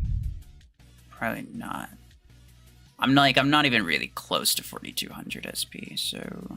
Am I ending stream soon? Yeah. Are frags good? I mean, they're not bad, but you could get Revoker for, like... I mean, it's more expensive, but, like, Revoker's just kind of way better, so... I don't know why you wouldn't. Ember Gun as well. There's kind of no point in getting or investing in Fragment Gun. Saw your video about Surge versus Eclipse. Still confused. Really. You love to be very aggressive, but you also like free-for-all. Well, in that case, just use Revoker on Eclipse. Revoker's a very aggressive weapon. I mean, if you're using Eclipse in free-for-all, you should probably use Revoker. I think I said that in the video. I'm pretty sure I did. If you're playing like CPC or something like that, if you're playing specifically like a clan war type thing, I actually do kind of recommend minigun or something with range on Eclipse, but I'm pretty sure I did specifically say like Revoker Eclipse for free-for-all is like the best free-for-all build. Orion with Stormrack, the question I've been asking for 3 streams. Will you make a video about that? When I get Orion on this account, I will be making many videos about it. The problem is that, like, in a lot of cases, I mean, like, you just take, like, Podgun Aegis, for example. It is absolutely cleaning up at this SP. It is. It's disgusting. It's so good, but then I couldn't use a Podgun Aegis late game and it actually do very good. Maybe I could. I haven't really tried, but it wouldn't do that good. But at this SP, it's ridiculous. So like, there's some things that like I know that they're gonna do really, really good. Like more around this SP, but I don't think that they're gonna do very good like later game. People keep asking about Viper, and I could make a video about Viper late game. And I have before, I think, at one point, but. I think when it first became free to play, right? I think I made a comparison video. I don't remember. But yeah. I could make a Viper video on my main account, but you know, most people who are getting Viper, they want it because they're in like mid game. They're in like tier 6. They're not they don't have maxed out accounts. So it is a little bit different. It is a little bit different. So to a large extent, I'm just kind of waiting until like I actually have the things that I'd be doing things with. Orion with Podgun hits great. That was my main goal, yeah. My main goal in tier 6 was to get Orion with Podgun. But I didn't realize at first how good this build was going to be, so I actually don't know if Orion's going to be better. It'll definitely be good, but I don't know if it'll be better. I've been really, really, really enjoying the fact that I can protect myself while also using that weapon.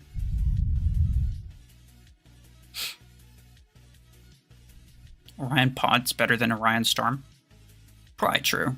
Probably true. I mean, definitely at this SP, because I don't have the Storm Wreck reload implant, but at later SP, I think it's kind of up in the air.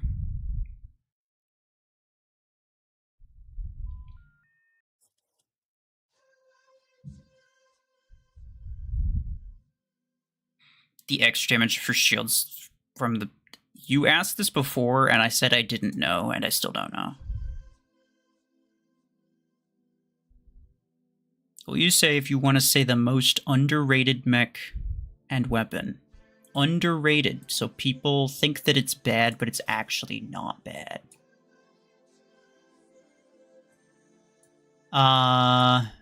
As in, like, one of the most underrated combination, or just, like, isolated the most underrated in general mech and the most underrated in general weapon?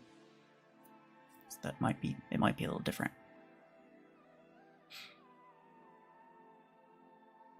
Isolated, okay. Underrated.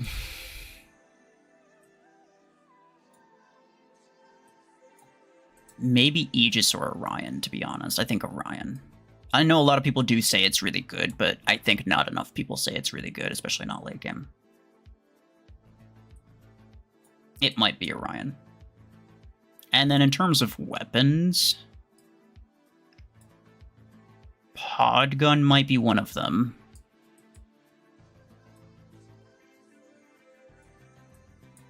Gemini's really good. Minigun. I think a lot of people know minigun's good, they just don't get it because it's expensive. So that's kind of different.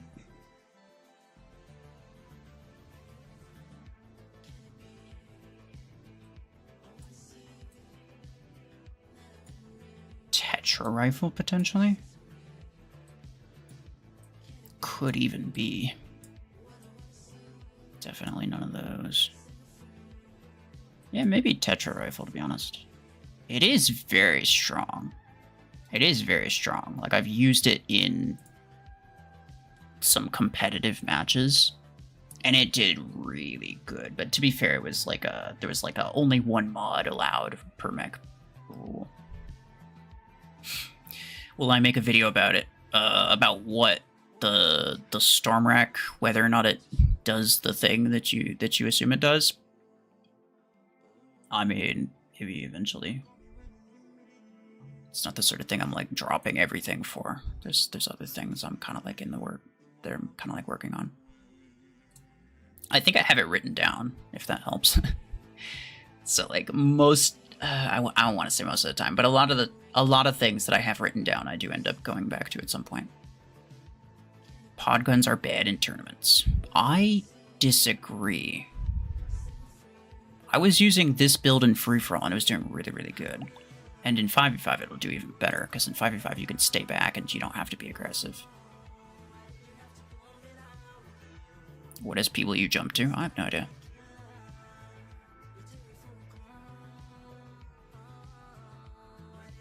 Which 3 legendary mechs need buffing the most? Brickhouse for 1.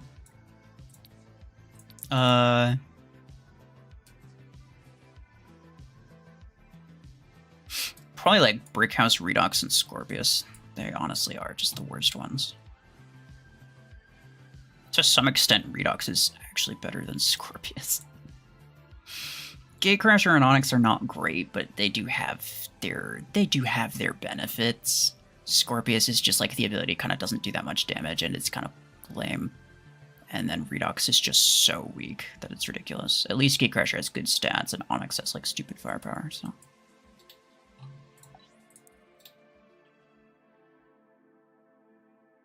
The Tetra reload is crazy, honestly, though. It's the Galvanic that kills the Tetra, yeah. You could kill a mech in 2 short cycle times, if not for that mod, yeah. It's very true, it's very true. But I guess, to be fair, like, have I tried using Tetra Rifle in a fully modded competitive match? Not really. You know, not to any extent that, like, it would actually potentially do well. I don't think it would do I don't think it'd do good in any like 5v5 scenario, except maybe Agora or like any of the long-range sniper maps. But in like CPC, long range is pretty good. So Tetra rifle on your Blockhorn was really fun. I tried it on mine. It is very fun, bro. I'm telling you, it is very entertaining. You can kill all kinds of stuff with that. The damage boost. The shield to keep stupid surges from dashing you. It's, yeah, it's solid, it's solid. There's so many new legendary mechs and weapons that I can't remember which one does what. Yeah. That's not really surprising, I guess. Someone posted a picture on Killshots available on Derby event for new players. Yeah, other people have been saying that. Yeah, that sounds right. Imperio, very much appreciate, sir. Thank you.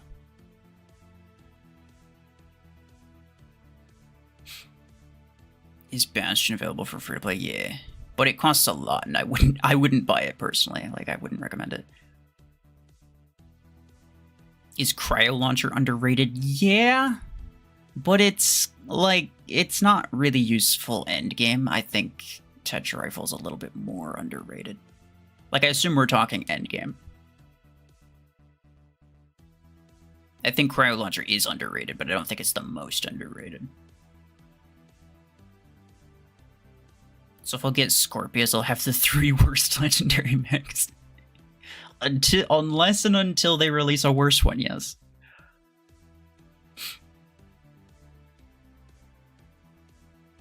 You got Bastion in a creative events for, I think you mean Crate Rush event for credits, worth it?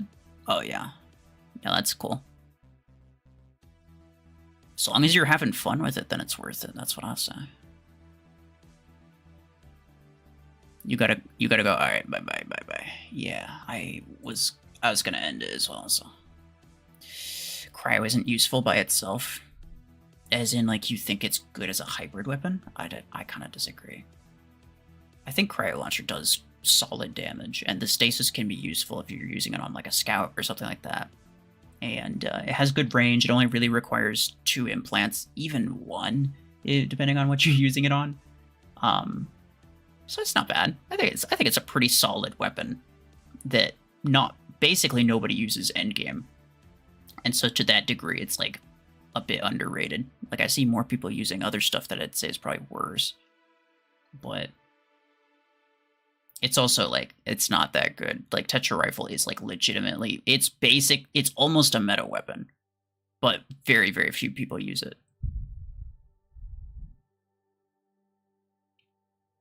Can I accept your invite? My list is very full at the moment. I'll deal with invites, like clan invites and friend invites. I'll accept some later. Can you play with Tigo? Who is Tigo?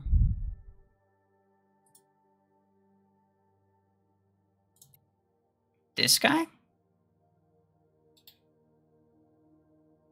You unfriended me, so there's a spot open just now? Okay. Yeah, well, there's like still like 7 people who sent requests.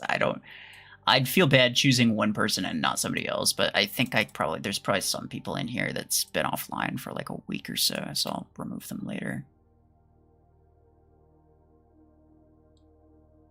Justice for Tetra Rifle, honestly.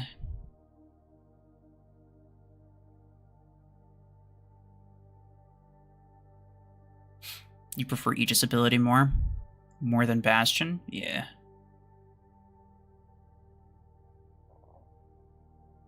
You sent a request on Plarium Play. Okay, I'll deal with that later.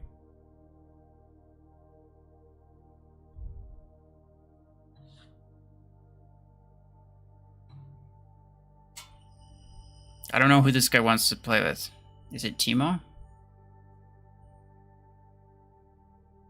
Shield piercing is so underrated. We need more of that. Yeah. Well, also just the raw damage stacking of Tetra Rifle is huge, dude. It's not even the shield pierce. Like, you're not going to kill someone through the shield for the most part. It's primarily just like, if you can strip through shields with your normal shots and then hit them with that final shot that's fully charged up, oh my goodness, it does so much damage.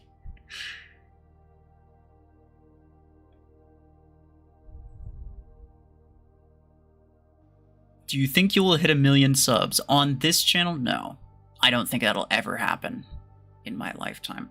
And the reason I don't think it'll ever happen is because I've already kind of, you know,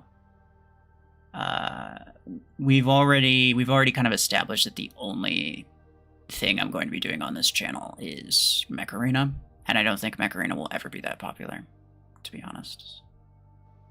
Virus ability be good? Depends on... I mean, any ability could be good depending on how they implement it. 100k? I could get 100k. There's other channels with 100k, so yeah, it's definitely possible.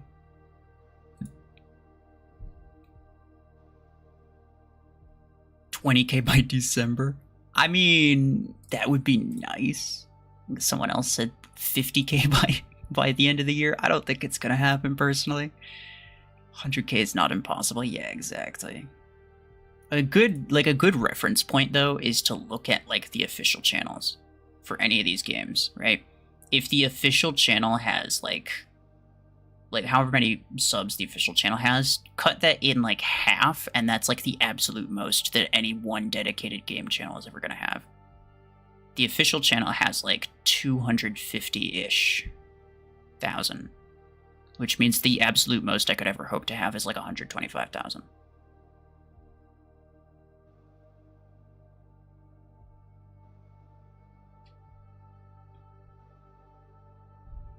$100k subs, 100k Acoins giveaway. I could maybe convince Plarium to do that. Yeah.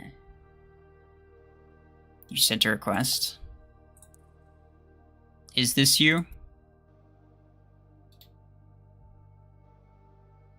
211k subs win.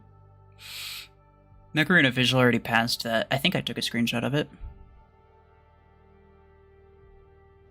Mir has only 8,000 people watching his vids, but somehow has over 100,000 subs. Bots.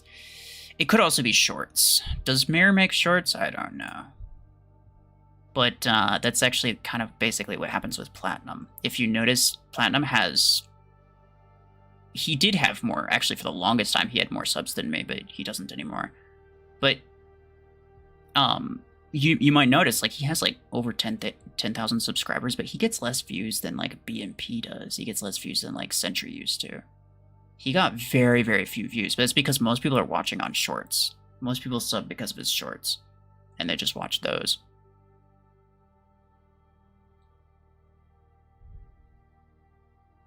Most of them are dead subs. Yeah.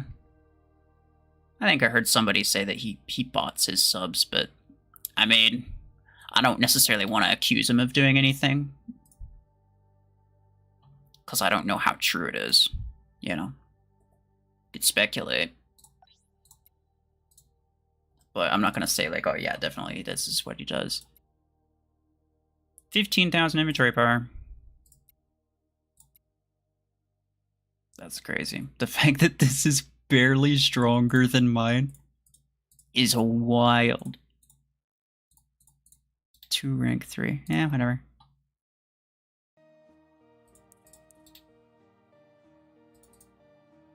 That was the one spot I had left. You trying to play with this guy? He's asking for Tigo. I don't know who that was. Sentry was a really informational guy, to be honest. Yeah.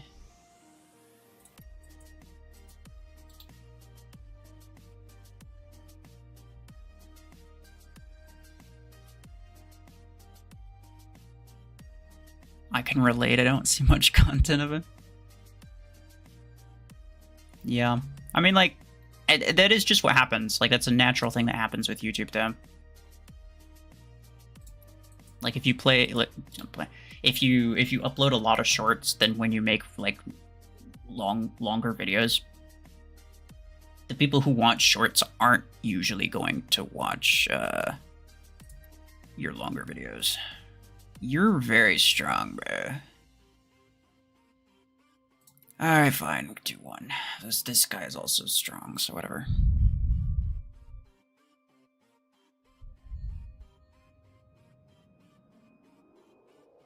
Oh, who was it?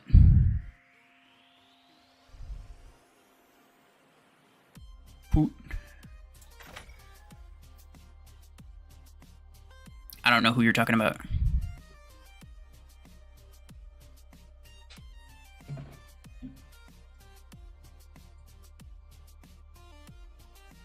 Parav. Okay, bye-bye. Take care. Sentry had epic content. Very, very true. Not as epic as Skip to 11, but, you know. can't have everything. Your hanger just reached 10k. Very cool. Congrats.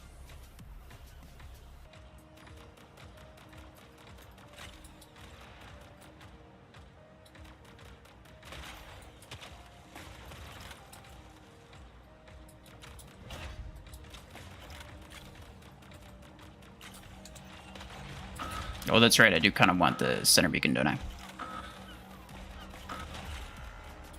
I'll take it.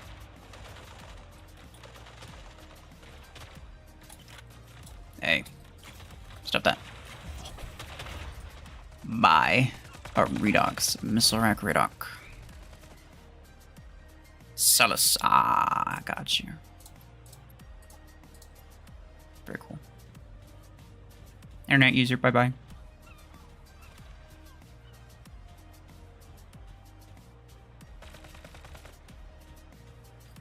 Two redoxes. Ah, no! Guys. I can't be carrying the team. If you're making my bots so much stronger, I can't be left to carry the team, bro.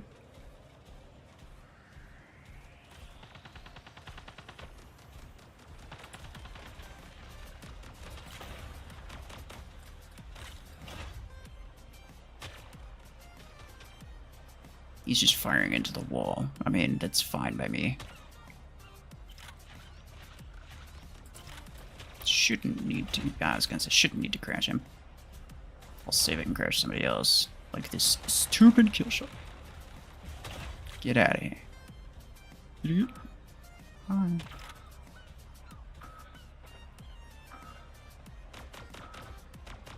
You forgot the Warbots channel? Okay, there's a couple things about it. One, I technically did upload on that recently, but it was a different game. Two, I may or may not make that just like a generic, like I upload just random other games on it. And three, the Warbots Frontier specifically, the meta right now is super annoying. They were going to be doing like a rebalance, but it's kind of taking them a long time to do it. And I've been kind of just waiting for that. Wow, okay. I did not kill him, I guess. But also I kind of suck at that game, I'm not gonna lie to you.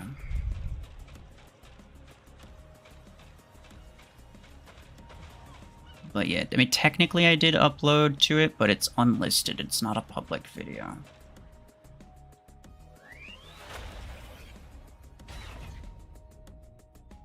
And I realize Arc struggles at 10k. Yeah. This is why I keep telling people Arc Torrent's not that good, but then nobody believes me.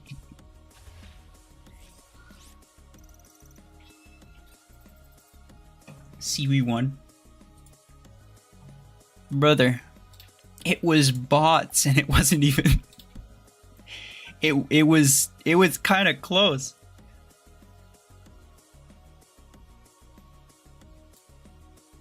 You didn't carry me. I mean, barely.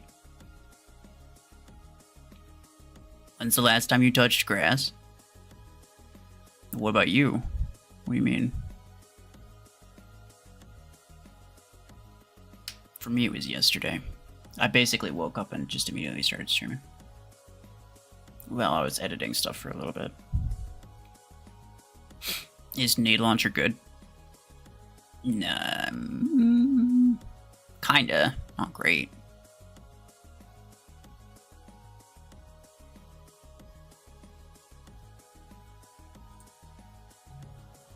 Now your turn. Oh, he says like 10 minutes ago. I don't believe it. 10 minutes ago. For how long? Would you go outside for like 30 seconds? You did bad because your Storm Rank 10 Panther got killed right away?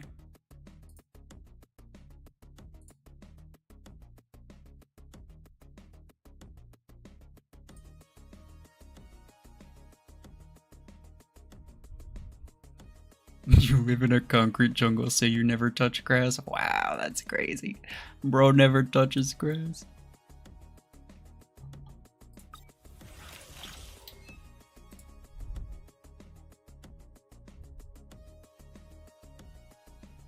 He says maybe more like 35.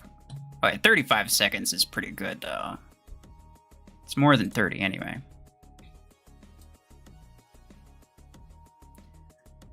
Is it Cryo Launcher 8? No, 6 and 10. There's no way I'd spend 8 coins on Cryo Launcher 8, brother.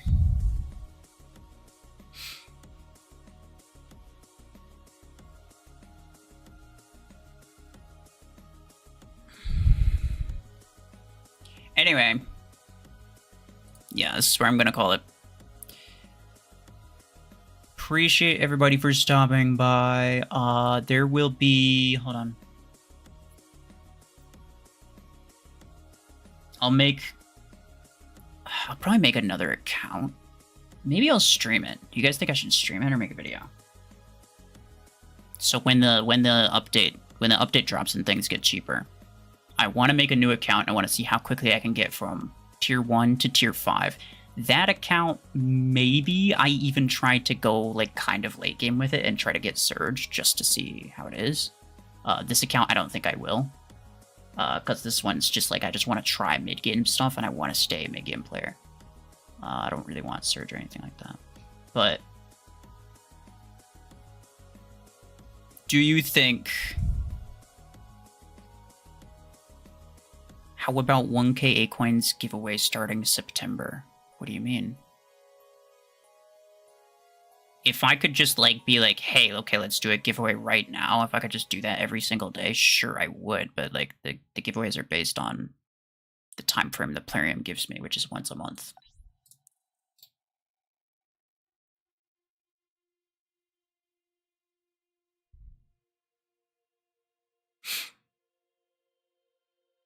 You think when you stream it's better for everybody? Okay. Let me make a poll, actually.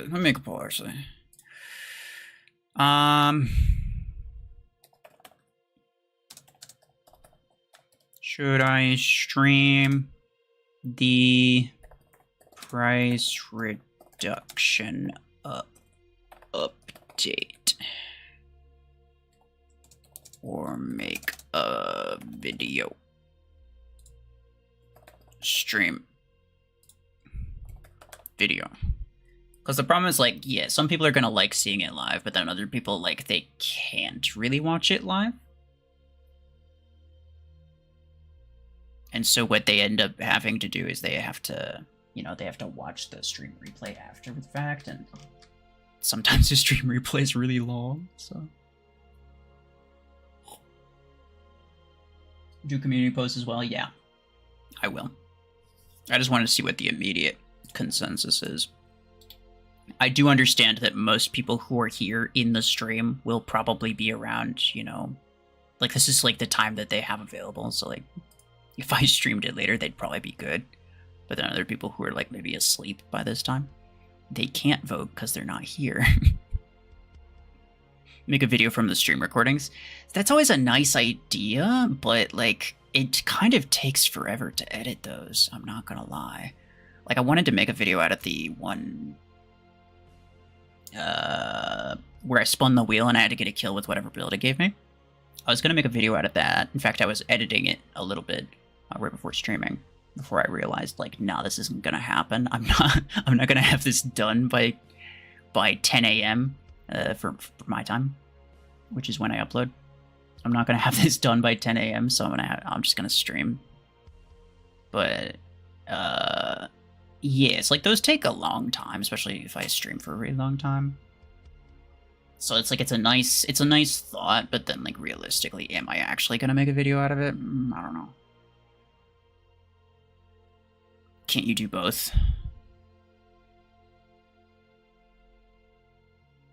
Do stream one stream every week, he says.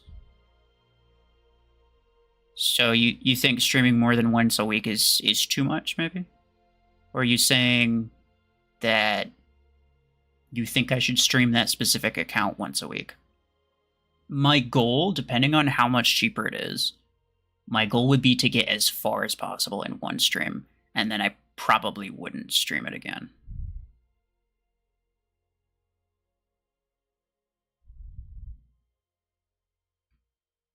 I'm voting for video just so you don't have to spend time editing footage. It's about what you'd rather watch, you know? Like, if one's gonna get me, like, if one gets better views, then that's mostly what I care about, to be honest. I mean, streams almost never get that great of views, but maybe I turn it into a video. If you don't think a video of it would be very interesting, then maybe a stream would be more interesting. When was the last time you thought about updated Gear Hub guide? Like 30 minutes ago when somebody brought it up for the 8 billionth time.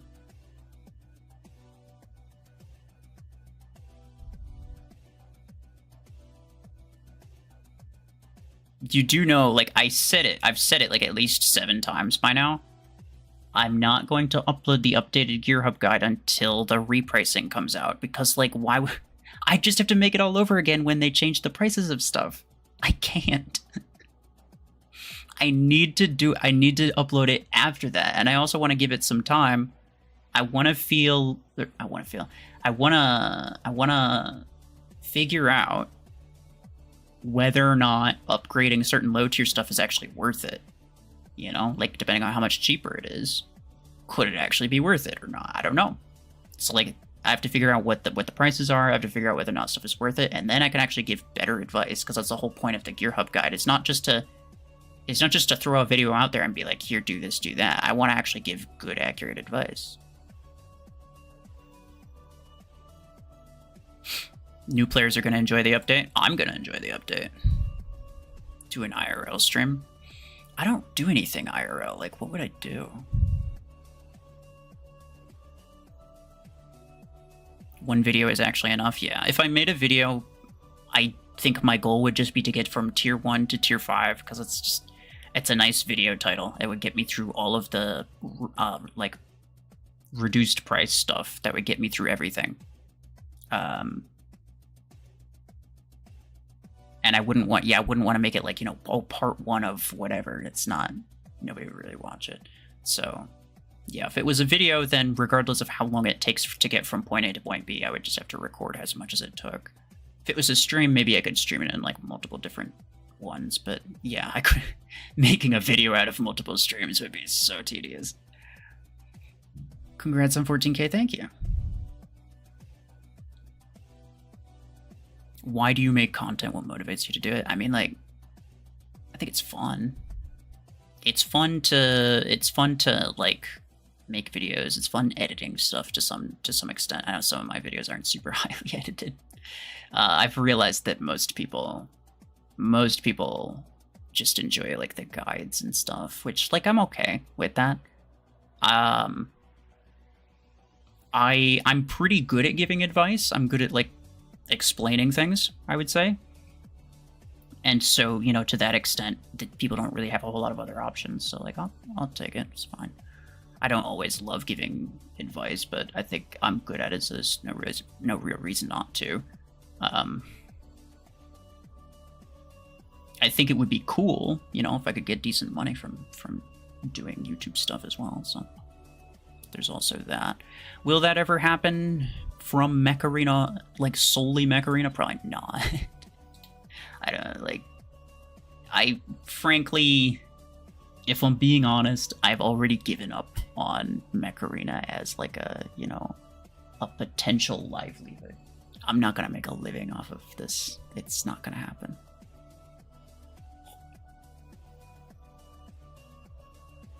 It's fun to share your knowledge. It can be. It can be. Some things are really interesting to me, but I think most people ask relatively the same questions, which is like, what's better, this or this?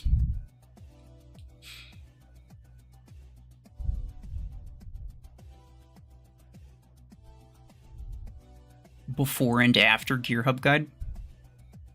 What do you mean? 2 videos for double income? See, I'm not the YouTuber I should be. I really am not. I genuinely, like, most people would absolutely jump at that chance. They'd be like, okay, you know, they make an updated freaking, like the tier lists, for example. People asking for like updated tier lists. Those get a lot of views pretty much every time.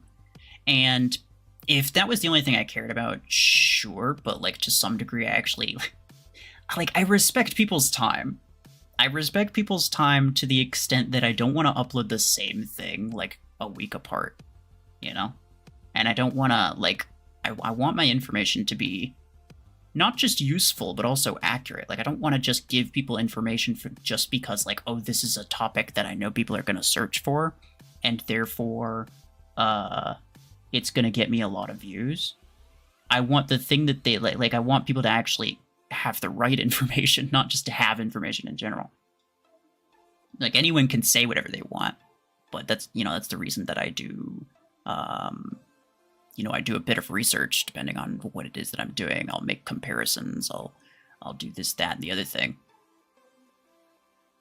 And yeah. So like I don't know. Realistically, I probably could.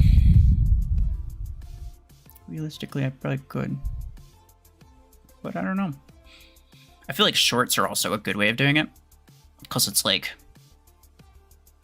I've been thinking about it too. Like I've been thinking about like, I could literally just go through the gear hub and be like, you know, Guardian, is it worth it? What weapons should you use on it? You know, for whatever stage of the game. Like, I could make a short out of basically every single mech. And maybe at some point I will, but I feel like it's just a lot of big, like large projects that I'm working on at the moment. What will make Mech Arena popular? Honestly, I have no idea. I feel like the thing that would make it popular is for it to be popular. If that makes any sense. Because like at the moment, it's basically like a budget war robots where it costs less to get stuff, but you also like there's less people playing. So like you spend less, but it's just bots. You mostly just fight bots, which is like doesn't feel very good. And so like people don't really feel much need to or much desire to really play that. But if there was more players and there was more like having more players would encourage more players to stick around because the game's actually interesting. I think that's part of what makes War Robots at least like kind of interesting, even though it's complete ridiculousness.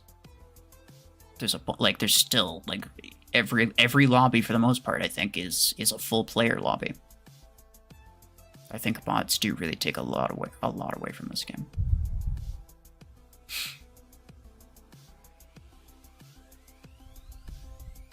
Try hardest. Should you try hardest at all brackets of tournament or save tickets for higher brackets? I just save tickets, to be honest. Like, so long as you can move up a bracket, spend the least amount as possible. Because what are you gonna get if you spend if you play like 20 extra battles? What are you gonna get? 58 coins? Like, it's not really worth it.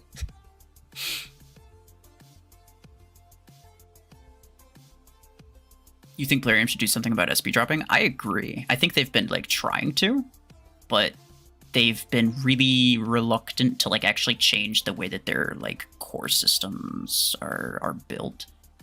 I think we all know that if they changed anything to any large extent, they would also create like 8 billion bugs that would make the game basically unplayable. So I guess to some extent, maybe it's a good thing that they don't.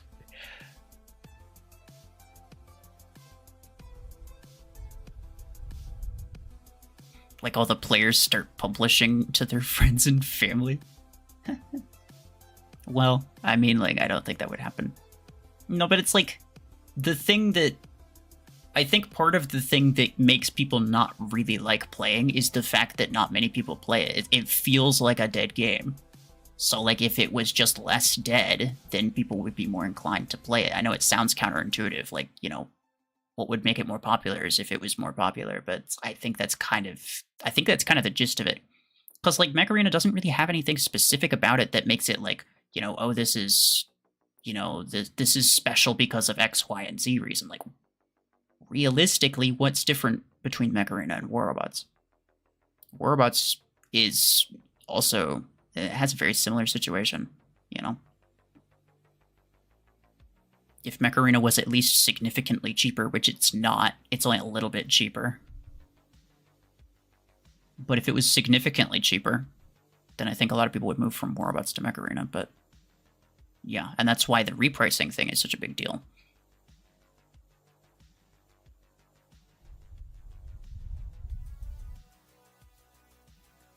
Viper Ares build of champions, yeah.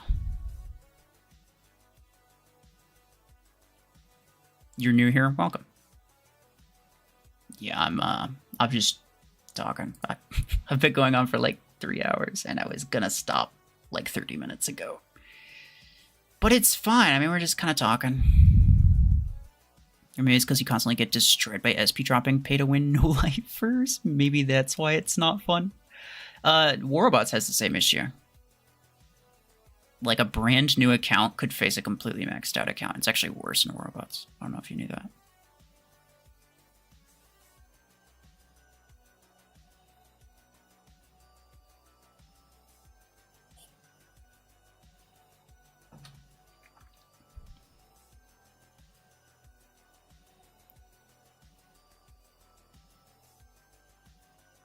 Any ideas when you're going to upgrade once the price reduction comes? I'm probably going to focus on, like, rare mechs, because there's quite a lot of people who do rank up their Guardian to rank 4. So I want to do the same, depending on how expensive it is. I'll do the same, and then, you know, just kind of get my thoughts on it. Like, is it actually worth it? You know, is it something that, like, you could actually do? Would actually, like, be kind of not a terrible idea? A lot of people do the same with, like, Ares or whatever.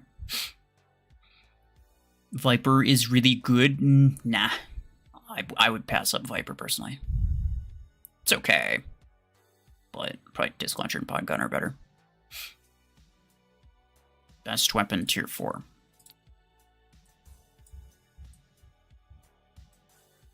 Pod Gun 8.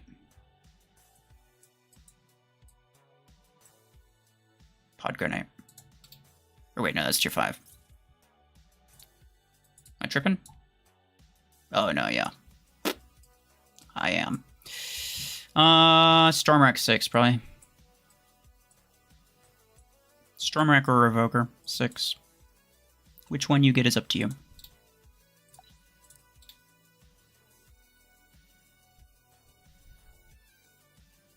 People would rather deal with hackers and pay to win in Warabots because at least they're real players. But yeah, Warabots, you get whooped on if you don't spend a bunch of money. That's why people like this game, because you can get by without spending. Yeah. But at the end of the day, like, it is still a very spend-heavy game, like Mech Arena is. Like, it's not that much cheaper than Warabots, if at all. Like, if you wanted to spend your way up from level 1 all the way up to a maxed account, I think it costs the same, if not more. But Mech Arena, like, you don't have to spend all that much. For Warabots, you kind of do. And also, you have to buy a new hanger every 6 months because the meta changes that quickly.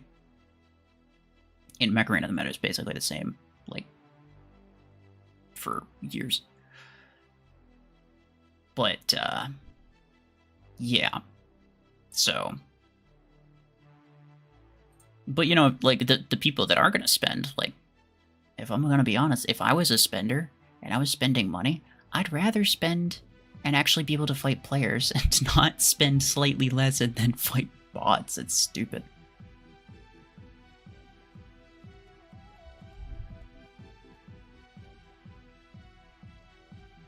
Did I see that one Arachnos achievement? Yeah, I've seen that one. It's very, very bad. It's probably the hardest achievement.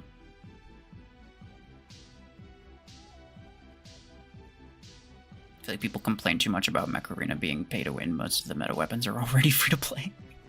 The only one that's not is Strike Rocket, and Strike Rocket isn't even that relevant until like absolute max level. And even then, Pod Gun is basically an equal substitute. Yes. I've said it before and I'll say it again. Like, in terms of weapons, all of the best weapons free-to-play players have access to. It is the mechs. The mechs are the things that are kind of pay to win. Like Deathwalker is one of the very few counters to Surge and Eclipse. So Deathwalker, Lace Swing, Seeker to some degree. Not a lot of people use Seeker, but, you know, Seeker. Solus is a competitive mech that a lot of people use. You don't have to use it, but, you know, you could make a very good competitive hanger as a free-to-play player, but specifically Lace Swing and Deathwalker. Those are the two things that free-to-play players don't have. If they had those, then you'd be good. Well, also mods. I think the main thing for me is the mods. The fact they cost so much and you can't get any of them, like any mod parts for free, basically. Like, I have no mods on this account, and my mod part stash is, like, still kind of abysmal.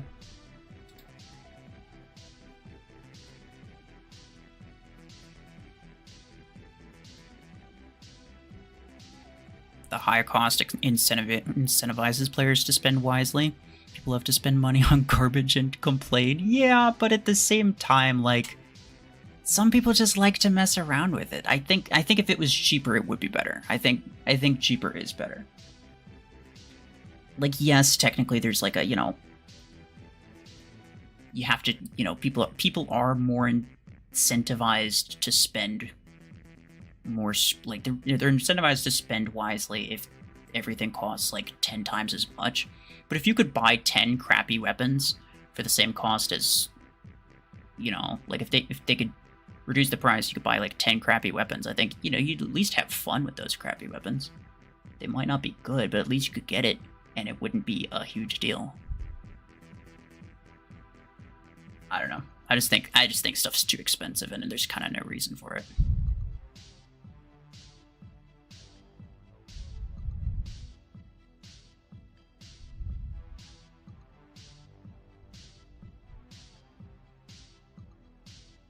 You still think this price is to be slightly lower? Yeah. I mean, I would say, like, ideally a legendary mech at rank 5 costs like maybe $30. That's what I would say is actually like a fair amount. I think $30 for a mech is the absolute most you should see. Because after that, it's like, oh my goodness, dude. Because at the moment, it's like, they're charging like $100 for a 6 energy weapon. It's like, what in the world? I don't know. But yeah. Anyway, I am actually going to stop for real this time. Most people are saying video, and these are the people that are in the stream. So I might make a poll as a community post. I probably will at some point. Try to figure out some, I have to make like a couple little images to go with the poll. Because I've noticed that nobody clicks on the polls. Like, the polls get a lot more engagement when I have pictures on them. Otherwise, nobody really pays attention. So that's why all my polls have pictures. Even if it doesn't really need a picture. Is the triple offer good? Which one? This one? Uh-oh. Yeah. Actually, yeah, it's not bad. If you're looking for fortune keys, this is a good way to get fortune keys. I think this is the exact thing that they sold a while back. This is the thing that I bought on my main account to get the keys for the new skins on that this video that I made with the new skins. If you saw that one. So it's good in terms of fortune keys. Everything else is kind of like whatever. I'm ending it right now, don't worry. Are you really gonna end, or is this Yap Fest Part 2? No. Yap Fest Part 2 was 30 minutes ago. Get it straight. It's Yap Fest Part 3. No, I am actually gonna end it. Alright. Take care. Thank you everybody for stopping by. Bye-bye.